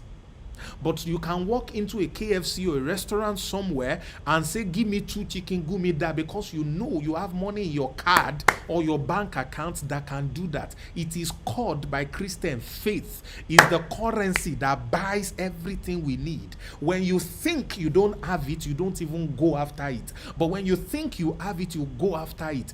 I've seen a guy who bought a Range Rover without paying the people, and they licensed the car for him, released it to him, and he started driving it for a couple of months before he paid them in Lagos. He went to a Range Rover store, a car dealer. He does not know them. They did not know him. And he got there and he spoke some words to them, and they gave him a Range Rover. He left their store with the Range Rover and he started driving it before he came back to pay them. He dropped 3 checks. The checks didn't have money. Each of the check, I think it took 3 weeks before they could catch each of the check a piece. And he drove the car out of that place. As a matter of fact, this was according to the way he put it. The man said, you know what? Take the car, bring it back on Monday. I will have it licensed and all the papers will be ready by Monday.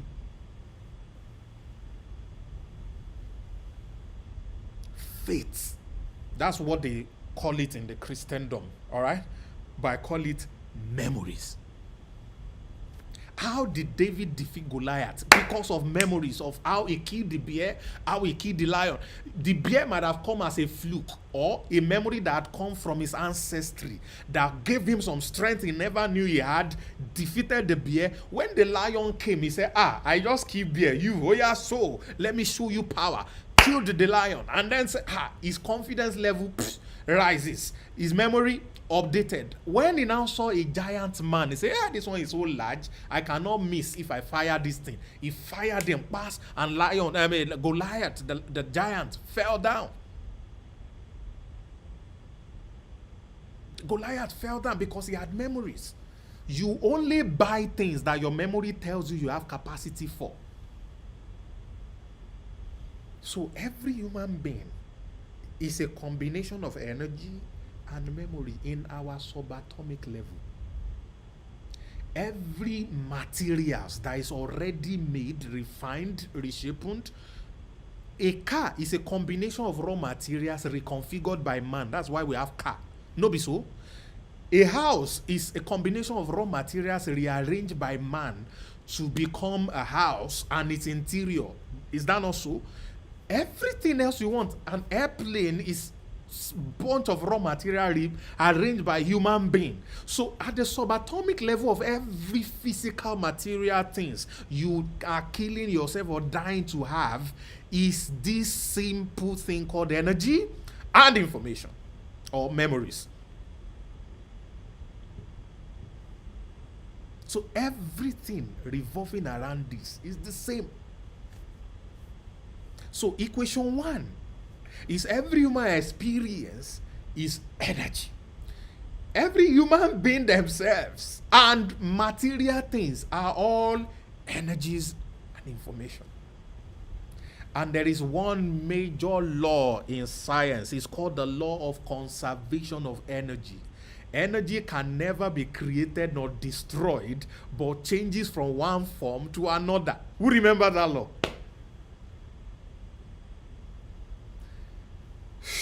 So, your mind is billions of cells and atoms and energy put together. Is one of the most complex computer the world will ever know. Your mind has the ability to create and destroy. And inside your mind is the gateway to your spirit. Those of you who are spiritual people. So even these people we are talking about uses the principle and the concept of the mind to connect with their spirit or whatever kind of spirit that they connect with. So those of you who believe the spooky part of these cults and people, all right, it is still in the mind. Those who are doing it as Christians, it is still the mind. When a pastor touches somebody whose leg is crippled and the leg becomes straight, I'm talking the real miracle now, because there's no fake without real. For there to be fake, it means real had existed. Yeah. When it touches it and that thing happens, it is ability of that pastor man to connect his mind to his spirit. All right, so much that they both sync, and the spirit was able to immediately rearrange the atomic properties of that leg, and it happened immediately. If words can kill plants, words can cure diseases, words can cure sicknesses. These are the things they teach you in church. Those of you go to church. If you're a Christian, this one is for you quickly. You do the wrong things and you think God doesn't love you or your God is not powerful, but you do the wrong things. 99% of your prayer points are wrong. It is wrong to ask God for anything as a Christian. Please record this. It is wrong to ask God for anything. You should thank God for everything, not ask Him for anything. You should only speak to the situation directly. Thank God for the situation. Thank God because the outcome is already done. Then you go and speak to the situation. The things I say, God, do it for me. God, no. Wrong. Why? Because God said His divine power has already given you all things that pertains to life and godliness. Not we give, He already has given you. So God is a God of automation. He has automated everything human being will ever need. Human being will only begin to discover these things. So the only thing we owe God is gratitude for both what we have experienced and what we are about to experience. Why? Because our future is His own past. Let me show you what I just said in science. Let me show you what I just said now. Let me show you in science.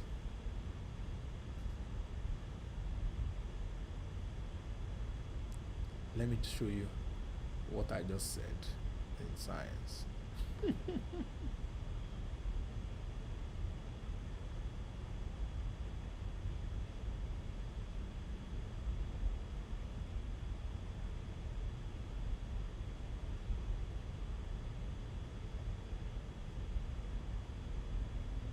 Let me show you what I just said.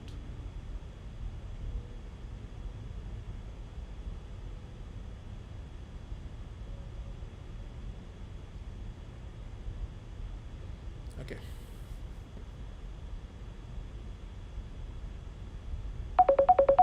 Let me show you what I just said in science.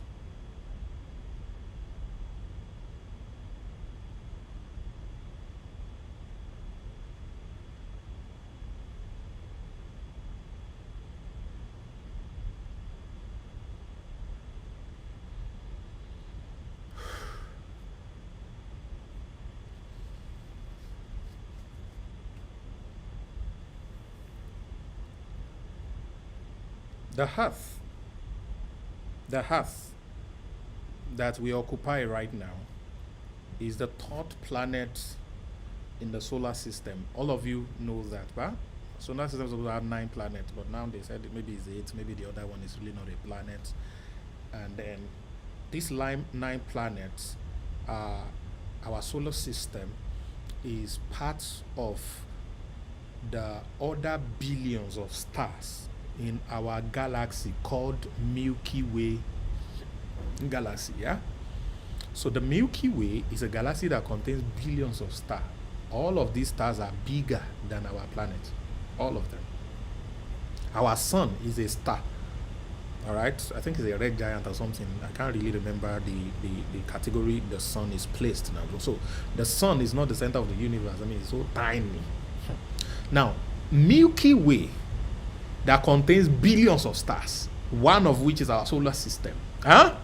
The Milky Way galaxy itself is one out of billions of galaxies in the universe. And inside all of this is the principle of relativity, which is space-time continuum, which is a property that exists within the universe. The God we serve, the Creator, exists outside the universe. Are you following me? He exists outside the universe. How do I know? He said in the beginning, God created the heaven and the earth. He doesn't live in heaven because before he created the heaven, he must have been living somewhere. So he's bigger than heaven. Some of you think God is in heaven, you're going to meet him in heaven. He's bigger than heaven. I don't know what he looks like, but whatever he looks like is bigger than anything you call heaven. He's bigger than the entire universe itself. All right? So he exists outside of time, which means everything that will ever happen or that has happened before, he's seen everything together at once, like a picture. Past, present, future. He's seen it together at once, like a picture. Then he has the power to rearrange. Now, science are beginning to discover possibility of alternate universe, which means our universe kind of have like twin brothers and sisters. And you exist in other stuff as well. And you are probably fulfilling different no, don't let me blow your mind too much. So the God you pray to do something for you, he already sees what will happen. He knows the future. He sees everything together at once. I say only God knows tomorrow. Yes, you are very correct. He sees tomorrow, he sees yesterday, he sees everything together. He's that brilliant, very, very massive, brilliant God. So he has automated everything you need as human being. Your wealth is not because of church or because you live only. Your wealth is a function of these 3 things I just showed you. As simple as that. This same thing works for your health because it all boils down to energy. It all boils down to this subatomic principle. So your brain is a mini universe, guys. Your brain is a mini universe. It has the ability to create and destroy. It has the ability to create and destroy.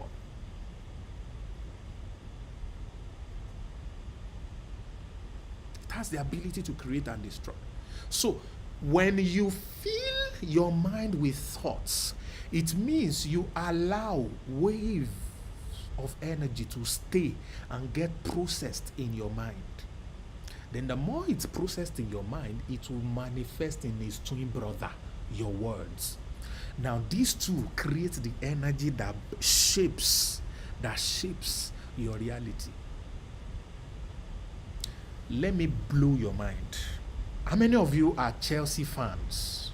Chelsea fans.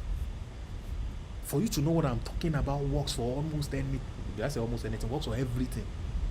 Once you get the raw material, just put it there. I don't know the name of this guy, I would have checked it out. But some years ago, Chelsea won the Champions League and they played AC Milan. And AC Milan scored 3 goals in first half. Please, if you remember the match, remind me the year, and it was the Champions League finals. So Chelsea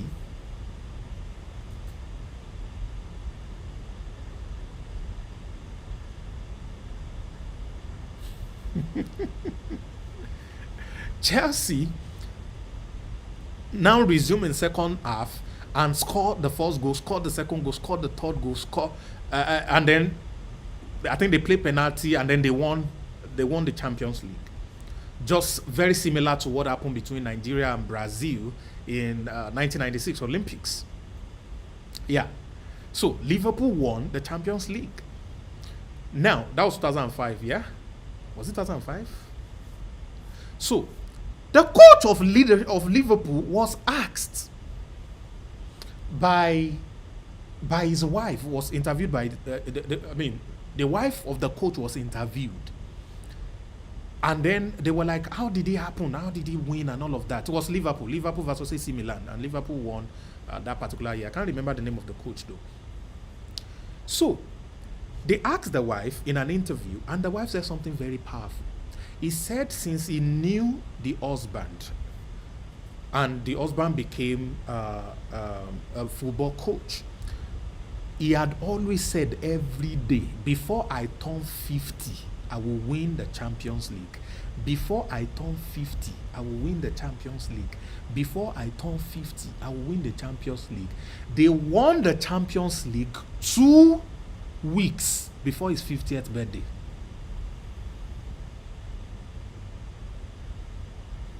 They won the Champions League 2 weeks before his 50th birthday. When you say things continuously enough and your mind aligns with what you say, even football,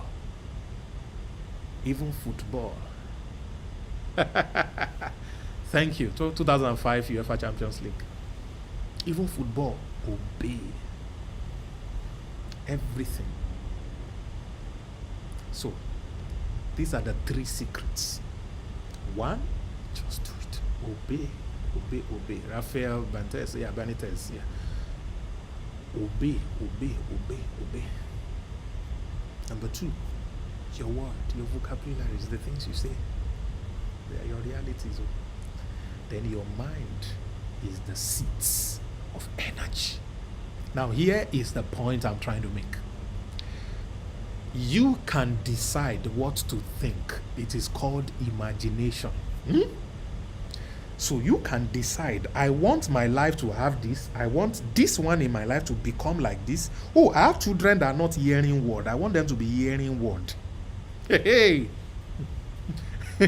I have this lady that would love to marry. I want her to look at me and marry me. This thing I'm teaching you is so bad. You can use it to do anything. Anything. You've had people who use charm to get somebody to fall in love with them. It's just an accelerated version of what I'm teaching you. Oh my goodness. Oh my goodness. Hey! So you think about it, all right, and then you start to say it. So these are the 3 secrets of wealth, of health, and everything. Now you have the knowledge. Now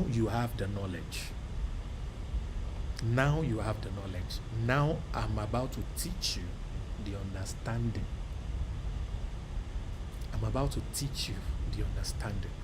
Let me take a short break. I'll be back.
Welcome back.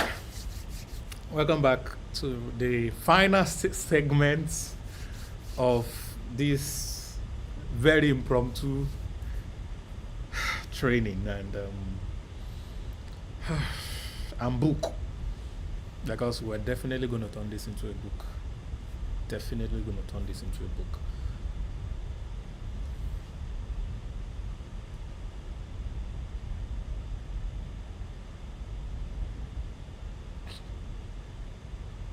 Definitely going to be turned into a book.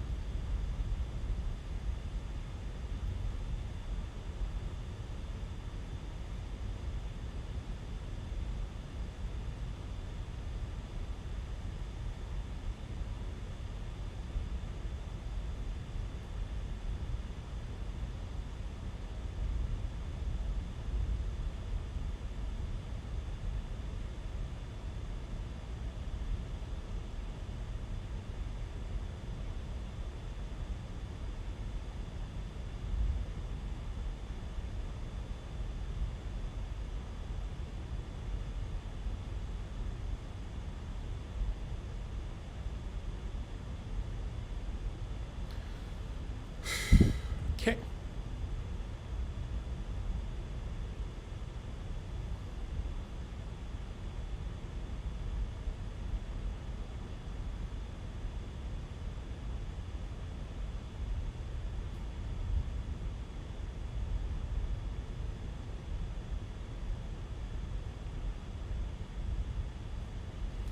All right.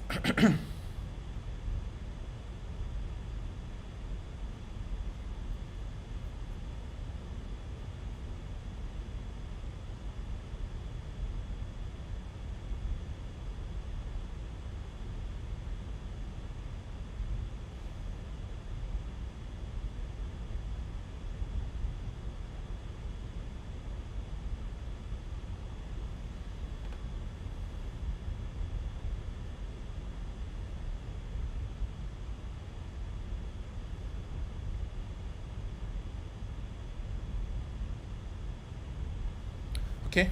Yeah. Let's get into let's get into the final part. Okay. Let's get into the final part. Hmm.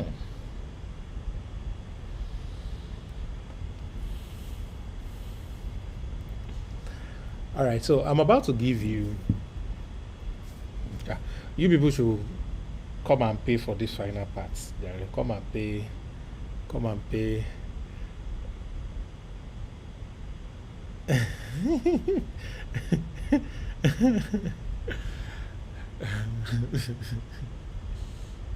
Come and pay $1,000 for this. All right, let's get into this. Let's get into this. So, what we are about to learn and practice is a form of meditation that helps us to position our lives.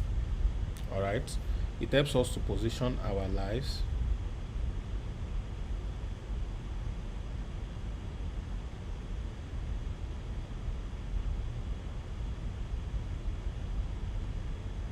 It helps us to position our lives to um, be able to attract the experiences and the things that we really, really want. Okay, so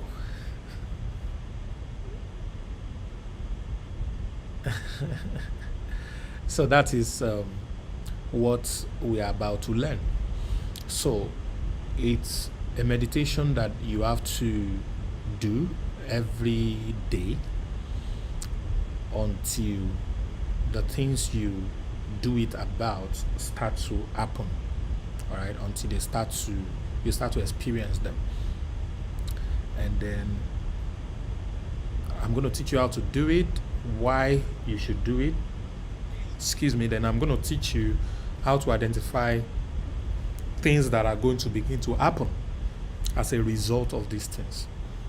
Okay, so it is called creating a mental video. It is called creating a mental video. When I was a lot younger, I was a boy, and I used to trek distances, you know, So when I'm trekking, in order to pass time, I will start to imagine if I had, say, maybe ₦1,000,000 now. Back then, ₦1,000,000 was a lot of money. So I will start to imagine if I had ₦1,000,000 now. And so if I had ₦1,000,000, I would begin to think about, okay, what will I do with ₦1,000,000? Oh, I will buy a car, I will do this, I will do that. So I'll start thinking about all of those things that I'm going to do with the money in case I have it. And before I knew what was happening, time freezes. I would just find myself already at the place I'm going. I don't know if anybody used to do that same thing. So it helped me freeze time, and it was always sweet because I so much would enjoy it that in most cases I'm not even able to tell the difference between if it was really happening or real, or I was just the one who was thinking it. So I so much enjoy it. So it's something similar that we're going to learn how to do. And when we do that, it will continue to be a practice. It's a hack that I found, and it's something that will work for everybody. All right? So let me share a few things with you that would help you appreciate this and understand it very well. Psychologist says that it takes 3 weeks to form a character or a habit or something. And the military understood this so well because the military has the power to shape habits, they have the power to shape perception, they have a lot of incredible power exists in the military. And again, when I say military, I don't necessarily mean Nigeria Army, but Nigeria Army is one of the best too. So I believe they have some things. And that is why, for example, in Nigeria, there is this scheme that they do for graduates of universities where they put them in a camp for 3 weeks, which is 21 days, and they indoctrinate them, help them live a regimented lifestyle so that they can shape a few things in them. So those who have gone through this 3 weeks program will notice that the military decide when they sleep, they decide when they wake up, they decide everything that they did, all right? And those who have gone through this program note that the first few days after that camp, without alarm, they start waking up at the time the military was waking them up. They start to fall asleep at the time the military forces them to go to bed. They keep doing the things they were doing in the previous 3 weeks by impulse until they had to start fighting and say, no, I must go back to you. You are just awake at 4 a.m. and you're wondering what you are doing awake. Like, I want to go back to sleep. I want to go back to sleep. So that is to show you the power of 3 weeks consistently doing something and how that thing becomes your habit. So it's a very powerful tool in that regard. So this meditation that I'm about to teach you, for those of you who don't know it already, some of you know it already, you have to do it for minimum of 3 weeks. But as a matter of fact, you are supposed to continue it until the things becomes real. So remember, the thought is one. The speech, the confession is the other part. Okay? So if I'm going to turn this to a book, I'm probably going to write a few confessions that you are supposed to follow. Maybe today we're going to do a few confessions too. That all of you are going to do alongside with me for a few minutes, and then we're going to see if you can repeat this every day, twice a day. At the moment you wake up, before you sleep, if you even have the time, you can do it at all the 4 corners of time. These are crazy time system. 12, 3, 6, 9. 12, 3, 6, 9. Set an alarm. Wake up. my executive assistant has a very interesting types of alarm. Her alarms are confessions that she had recorded. So she recorded her confession with background music and then used that as alarm. So at every time the alarm comes up, she hears herself saying, I'm meant to be rich, I take territories, I'm big, and this and this and this and this is important. Now, when you are doing confession, please, like I said, language plays a lot of roles in understanding of words. Language is important. Some of you may write a confession in English, translate it to your local language. Translate it to your local language. All right? Translate it to your local language. All right? Then when you translate it to your local language, now confess it in your local language. But if you're good with English, why not? Especially if you understood it. Especially if you understood it. All right? So this therapy, this meditation is what you would do every day. David, you can keep speaking to your legs. You have said a lot of wrong things about your leg based on what you are feeling. That's a prophetic word for you. Speak to your leg every time of the day what you want it to do. You will be shocked what will begin to happen to you. When they give you a report that is negative, counter it with positive statements and thoughts immediately. Create a positive energy about your leg and speak to it. Post only positive things about your leg so that you don't get pity from people that makes you feel, my leg is not like this. No. Speak to that leg. All right? So your leg is energy. It's atom, neutron, proton, and electron configured in a certain way. The configuration is what is currently a little bit, so you can speak to it and then it will answer. So remember, the more you speak to things and it starts to work, the more your confidence in the things you speak start to grow. A lot of you have confidence in another man because that man is a prophet, a big minister. So when he speaks to you, you believe it. And that's why it works. You don't believe your own. And that's why your own doesn't work. And why doesn't your own work? So you have said stupid things all your life. You have said stupid things. Your word has it doesn't worth a dime. Some people's words are worth gold. Why? Because they had converted their word from water to wine. So you got to start with little things. Start to say it until you start saying it. Then your confidence grow, and then you continue. Please note this: any word you speak never dies. It's alive. The problem with some of you is you stop before you see the result of the things you say. You stop. You wonder why people just look you and decide to just help you. They decide to just assist you. They decide to just bring opportunities your way. They decide to just share information with you. You just find yourself at the right place at the right time. This is the secret. This is the secret. Everything you can't explain because you were not the one who went to lobby those things, but they just happen on their own. You are trying to sell LAP. People just buy more from your own ads than others. You know, when you just run ads, people are just buying more from you. Oh, God.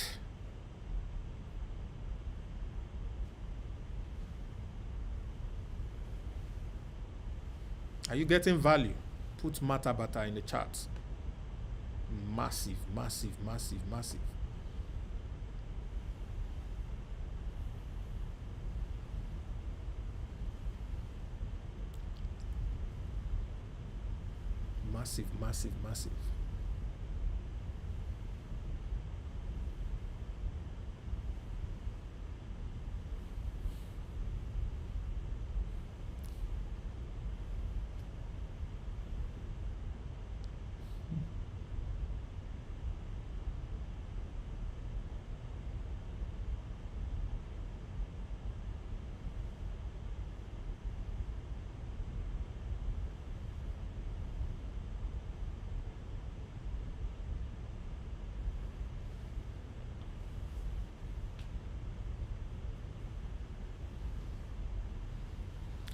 All right, so let's get into this.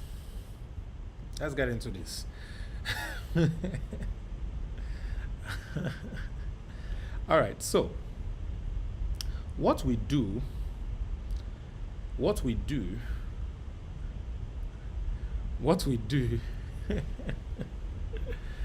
is to, for example, let's assume an amount of money. We want to make a certain amount of money. before the end of the year. Now, this is the last quarter of the year, still beautiful 2.5 months that you can still do a lot of amazing things. You can sell more of your product. A lot of things can still happen for you, and you want those things to happen without stress. All right, so we want to position ourselves, because it's also going to be what you will use. If you start now, imagine what 2022 will look like for you. So when you are writing confession, you have to write something you understand. Something you understand. All right, you have to write it. Now, when you are doing confession, don't do it in future tense. Thank you, Vera, for what you typed. That just reminded me. Confessions are not future tense. Confessions are past tense. You say it as if it has already happened. Aha! You say it as if it has already happened. You say it as if it has already happened. And when you are praying, you pray thanking God, or whatever name you believe in Him to be, as already doing those things you are desiring. And you're speaking those things as if they are already in existence in your own life. You might not believe what I'm saying. It is your cup of tea. But whatever you believe before now has not made you a billionaire. Has it made me a billionaire? Yes, it has. So, has it made you a billionaire? No, it has not. So maybe if you start with the first principle of just do it, obedience, maybe something might be different about your life. Maybe if you just believe these things, that they have spent billions to make look normal to all of you, so that you will not do it. If you can just be part of the foolish few who will do this, and you will just imagine what is going to happen. So Vera, you have the secret now. When you are doing confession every day to your legs, don't say one day I will walk. No, I now walk with these legs. I now do this with this. I now do that. I can now do the things I cannot do before. I can One day, Vera, you will jump up and start walking. A lot of you don't know this part about me.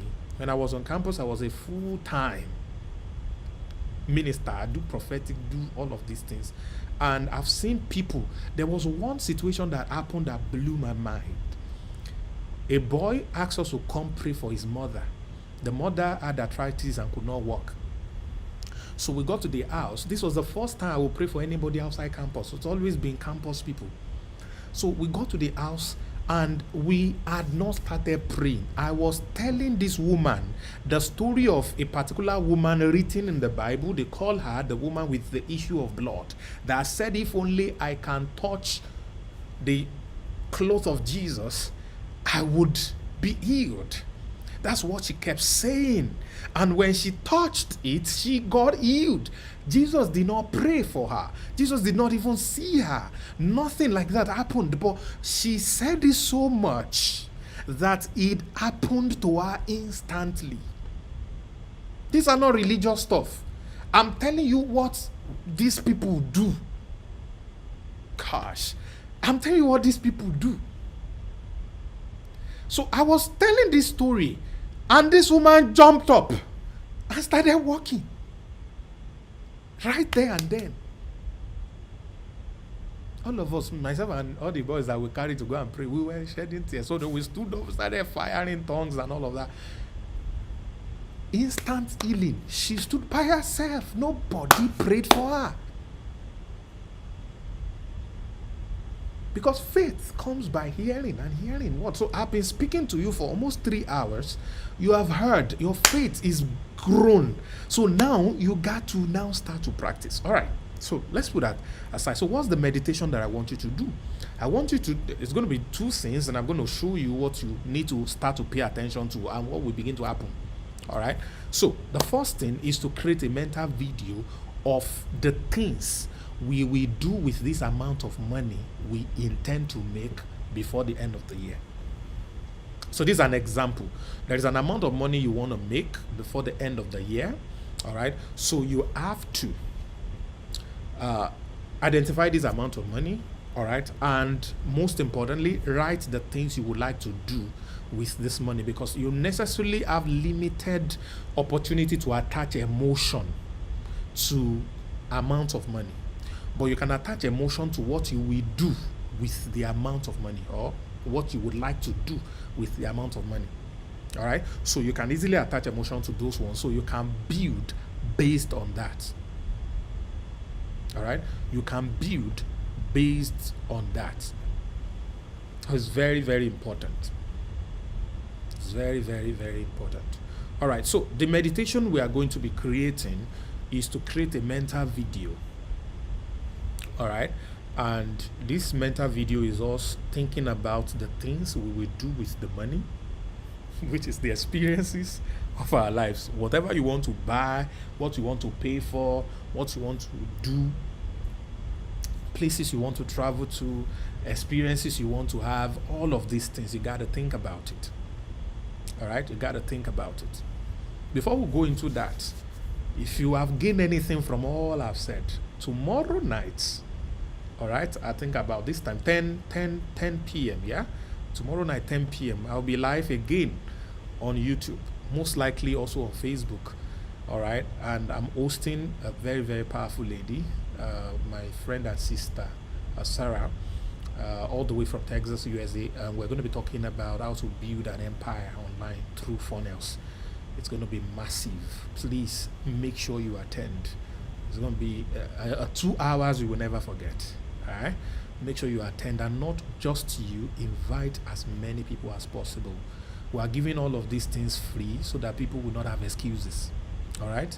So that people will not have excuses. We're going to give you opportunity to use one of the best tools in the world created by her and her team, and you're going to have opportunity to also learn and work directly with me through LAP. We have 2 packages. We have the VIP package, and we have the 30 DC package, which is a package that contains a 30 days of training with me, where I'm going to show up to you twice a day, all right, in the morning and the day, between 3 to 6 hours per day, teaching you 14 skills that will blow your life up like crazy. All right, so I've given you the foundation. Now the effort you are going to put in must come. All right, so if you're here and you're not part of this, now you have the opportunity, but you're going to learn about that tomorrow. So please be on this same channel on Sam Harvard TV. Make sure you subscribe and turn on post notification. Be here and make sure you do not miss out of here. So enough of commercial. Let's get into the final part. This is the most important part of this night's class. Okay, all right, so you got to think about the things that you would be doing, all right, with this particular money. You got to think about it. You got to think about it. And all is done. As your heart. Okay, let me see if I can work with any here, but if I can't work with any here, just work with another. Okay, let me work with you.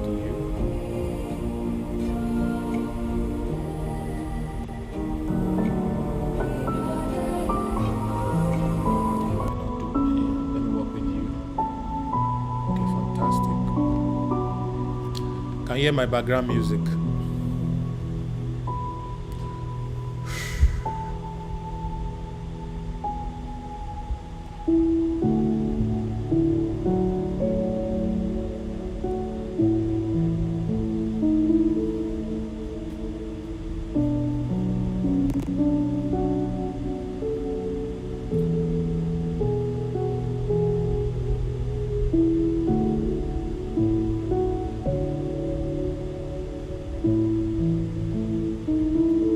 Okay, so I want you to take your time to think about the amount of money you would like to make by the end of this year, or just something big you would like to have. All right, and then think about at least 3 to 5 things you would like to do with that money. All right, and then we will create a mental video for that thing. So what is a mental video? It is an imagination that has emotion. Please don't miss any of these things. Imagination that has emotion. So there's the imagination part, which a lot of us do, but there's the emotion part, which is us feeling, remember emotion, energy. Remember emotion, energy. Now, I said the law of conservation of energy means energy changes from one form to another, because what you want and you are both energy. You can attract each other. All right, you can attract each other. That's what the law of attraction is all about. You can attract anything you want to be, anything you want to do, anything you want to have. You can attract those things. So all you simply need to do is to position yourself to vibrate at the same frequency as the things you want. Then resonance will happen. You vibrate at the same frequency, all right? Resonance will happen. Those things will now begin to become reality in your life. Now, I'm going to teach you what is going to begin to happen after you do this. But I want us to try this together for about a minute. All right? We're going to try this together for about a minute. So what I want everybody to do is to think about an amount of money. 1 billion, 100 million, 1 million, 10 million, whatever it is. Start with something easy for you to accept. All right? And then you can grow it. All right, you can grow it. Start with something easy, simple for you to accept, and then you can grow it. All right. So what we're going to do is to close your eyes and think about those things you would like to do. I want you to do that right now. Please close your eyes. Yeah, make sure you're not driving though. If you're driving, please park before you do this. Don't type the amounts. It's not for us to consume. It's for you to consume. All right. So it's not about the money now. It's about what you will do with that money. So I want you to close your eyes and imagine yourself doing those things. Imagine yourself doing those things. Try to attach emotion to it. Try so much to feel. Try so much to feel what you are thinking about. Silence yourself from everything around you. Just focus on my voice and the music, in case you can hear the music. And just begin to imagine yourself doing those things. If it's a car, imagine yourself buying and driving that car.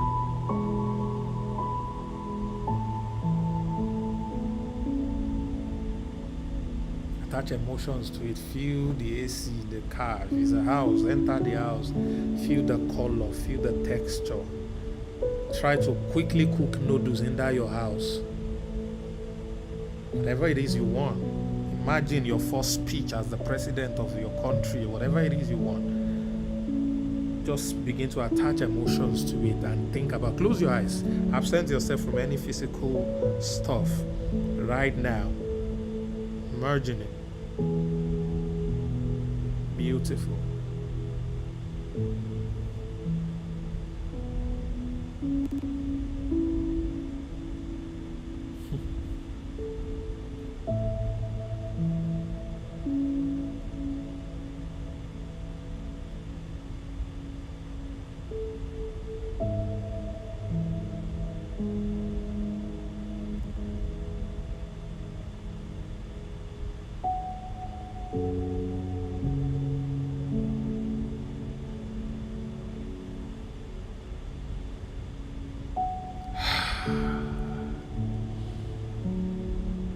Breathe in, breathe out.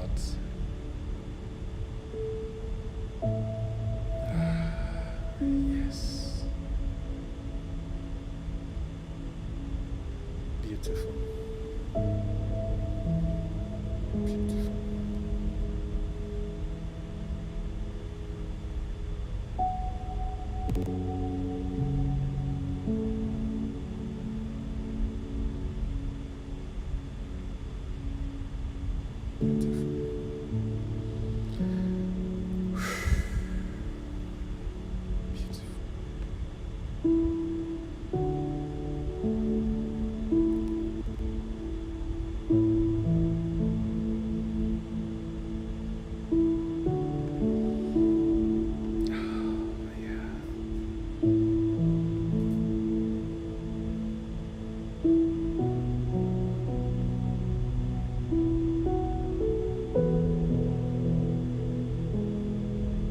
All right, open your eyes. Open your eyes.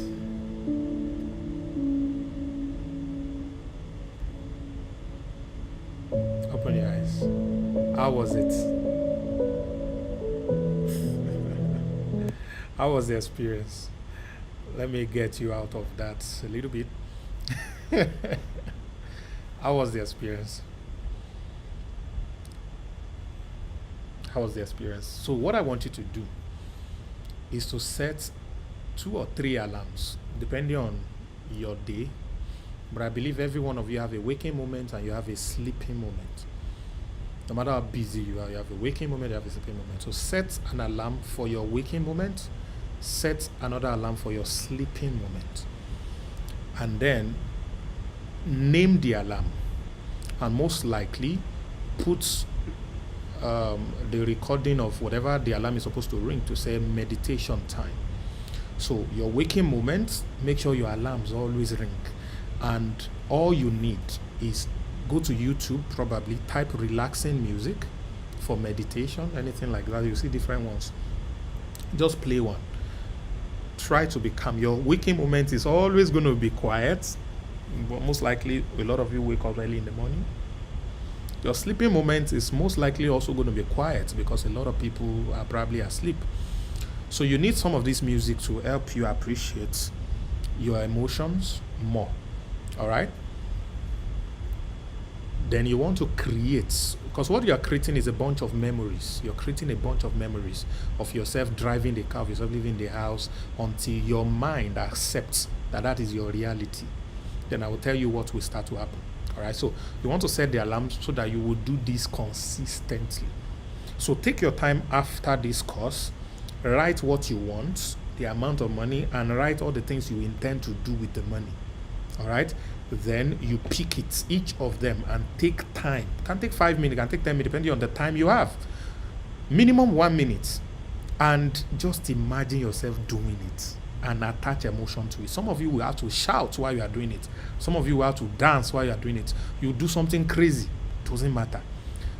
These people, when they do, they have special room where they do their own whatever. All right? So you got to do those things. So that's the first part. The second part is that you now write a confession saying that you already have the things you are thinking about. That you're already doing those things. You already have those things. You're already doing those things. So you got to say those things to yourself.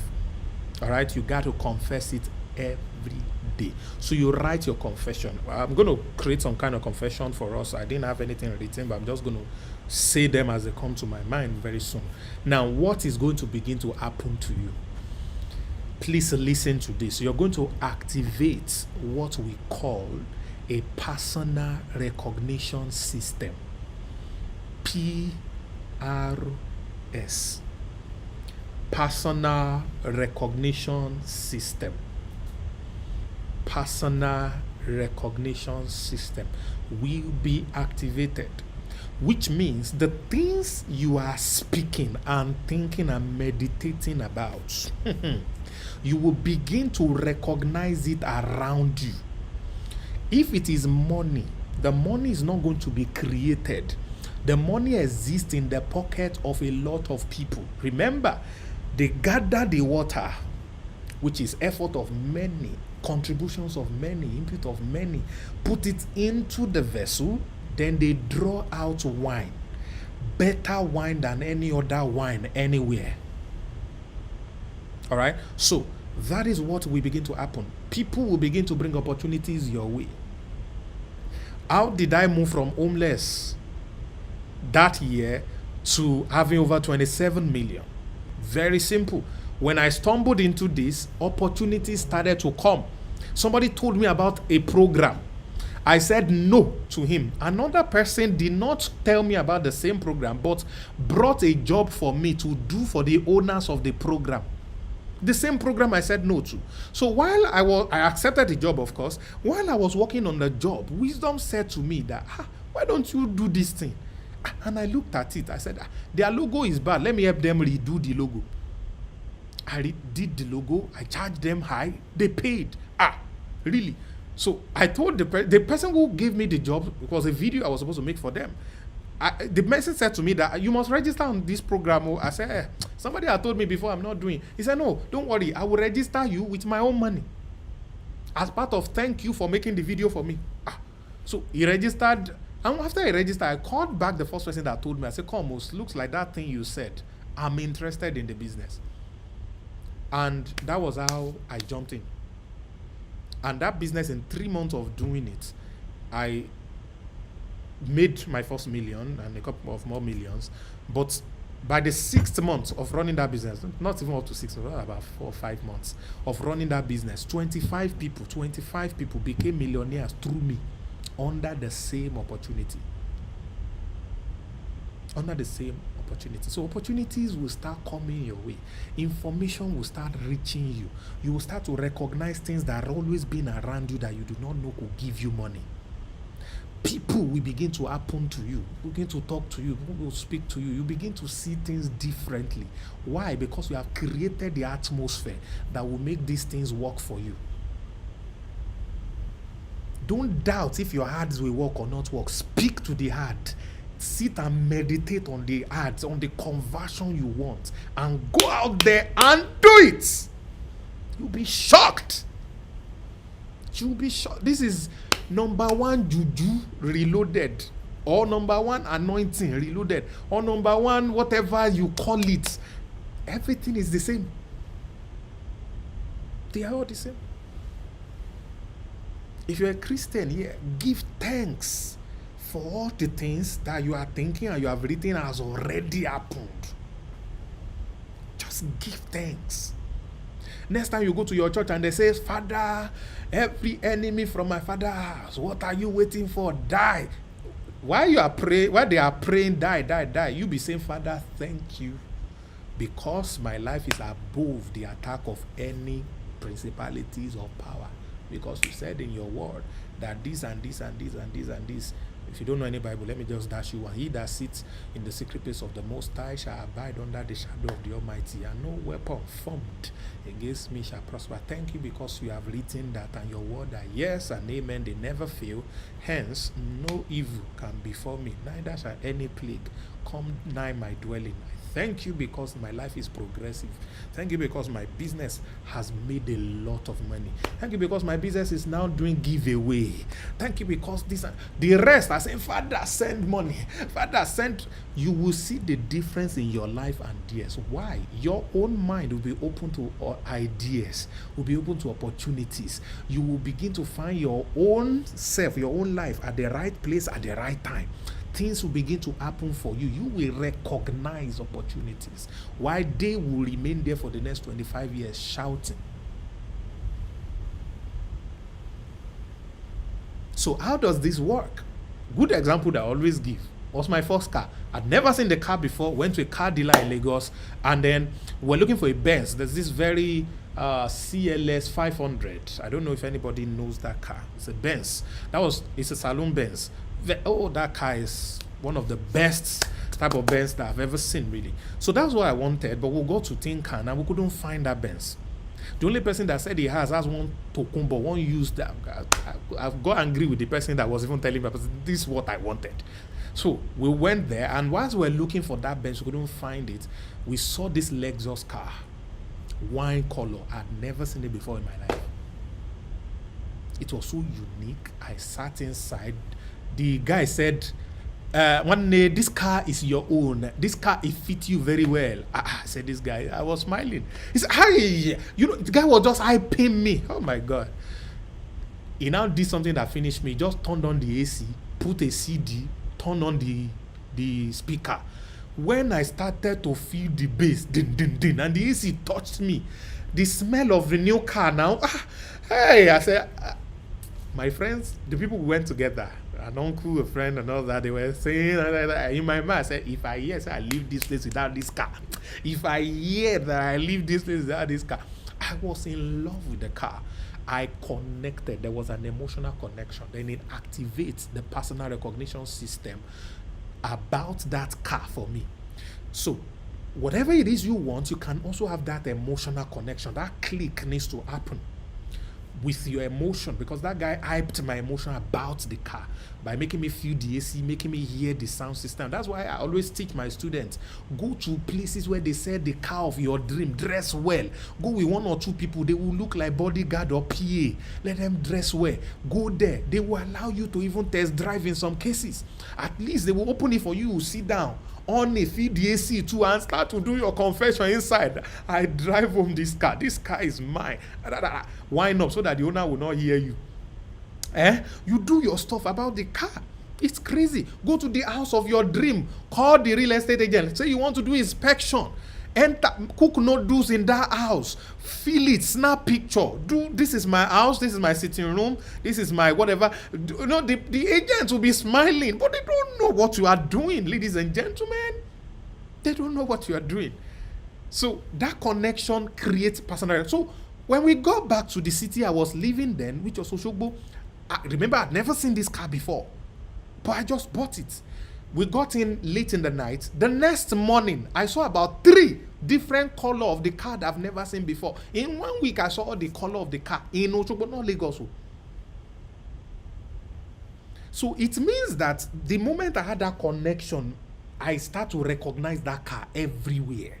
Some of you who have done Owambe, they have picked a particular cloth pattern. You have never seen it before. You loved it. You connected. So this is what we are wearing. Oh, nice one. Then the moment you left where you went to collect that Ashwebi or where you saw that Ashwebi, you start seeing somebody hawking granuts across the bridges wearing your Ashwebi. There's a shirt that used to say my super shirt. My friend, Dr. Ayo, knows that shirt. He used to make jest of me. Until one day I saw a guy hawking granuts. He was wearing my super shirt. There's another shirt I bought. It was the most expensive shirt ever that I bought. I only wear that shirt like 2 times a year for special occasion. I think it was a mechanic guy that wore exactly the same shirt. So you start to see the Ashwebi everywhere. Why? Because there's a connection for it. It's possible that person has been wearing that clothes every day, rocking granuts. You never thought about it because there was no recognition activated. But the moment it's activated, you will recognize it. So the same way, your car, you will recognize it. The moment you connect with it, how it will happen, you will start to recognize it. Your brain will start to do mathematics that will make things work for you. This is how to create personal experience. This is how to create wealth. This is how to build anything and everything that you want. This is how to create anything and everything that you want. So those of you on Zoom, you're going to join me for the confession so that we have effect for the people who are watching elsewhere. So I'm going to allow you to unmute yourself. If you know there is no noise where you are, unmute. If there is noise, don't unmute. If not, I'll just mute everybody back. If you know there is no noise, unmute. If there is noise, please remain muted. So let me put in our relaxing music.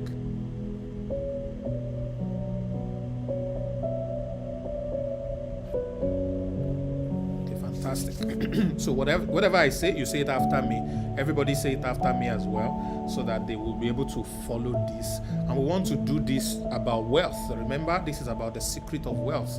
We are building wealth here. So that's what is available to us.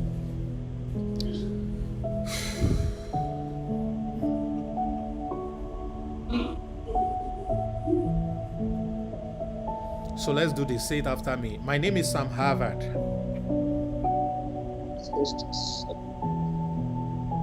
I have abundance.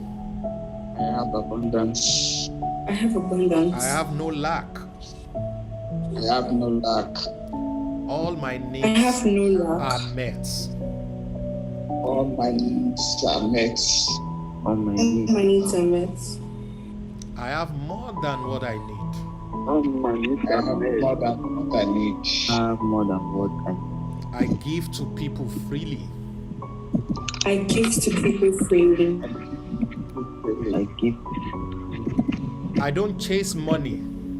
I don't chase money. Money run I after don't me. chase money. Money Money run It after runs me. after me. I make people millionaires. and big I make millionaires. I make I people make millionaires. Make people millionaires. I have no lack. I make millionaires. My businesses are working. My businesses are working. My businesses are working. I am expanding all over the world. I am I am I'm expanding all over the world. I attract great ideas. great I ideas. attract big great ideas. ideas. I attract great opportunities. I attract Great I attract great opportunities. I meet quality people only. I meet quality people. I meet quality people. These are my realities. These are my realities. My bills are paid. My dreams are My bills are paid. My bills are made. My bills are paid. My bills are made. My bills are paid. I am owing nobody. I am owing nobody. I am owing no poor. I sponsor real estate projects. I sponsor real estate. Real estate projects. From the leftover of my income. The leftover of my income. I do not make mistakes. I do not make I mistakes. do not make mistakes. My strategies are well calculated. My My strategies are well planned. I live in abundance. I live in I live in abundance. I do not make money in naira. I do not make money in Naira. I make money in US dollars Make money in US dollars. and bitcoins.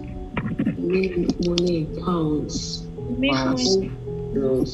Wow. I have more I have and more. I more, have more. and I give to many and many and many people. I give to I many. give to many and many people. I'm a giveaway master. I'm a giveaway master. I don't look for giveaway.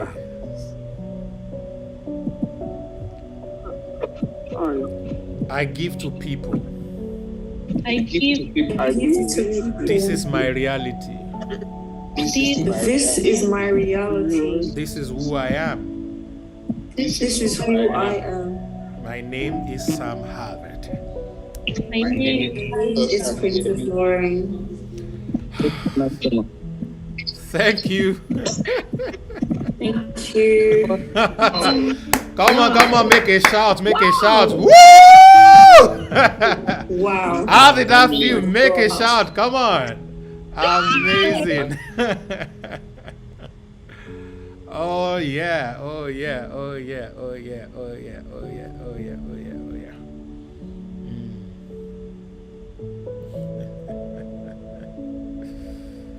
Ooh.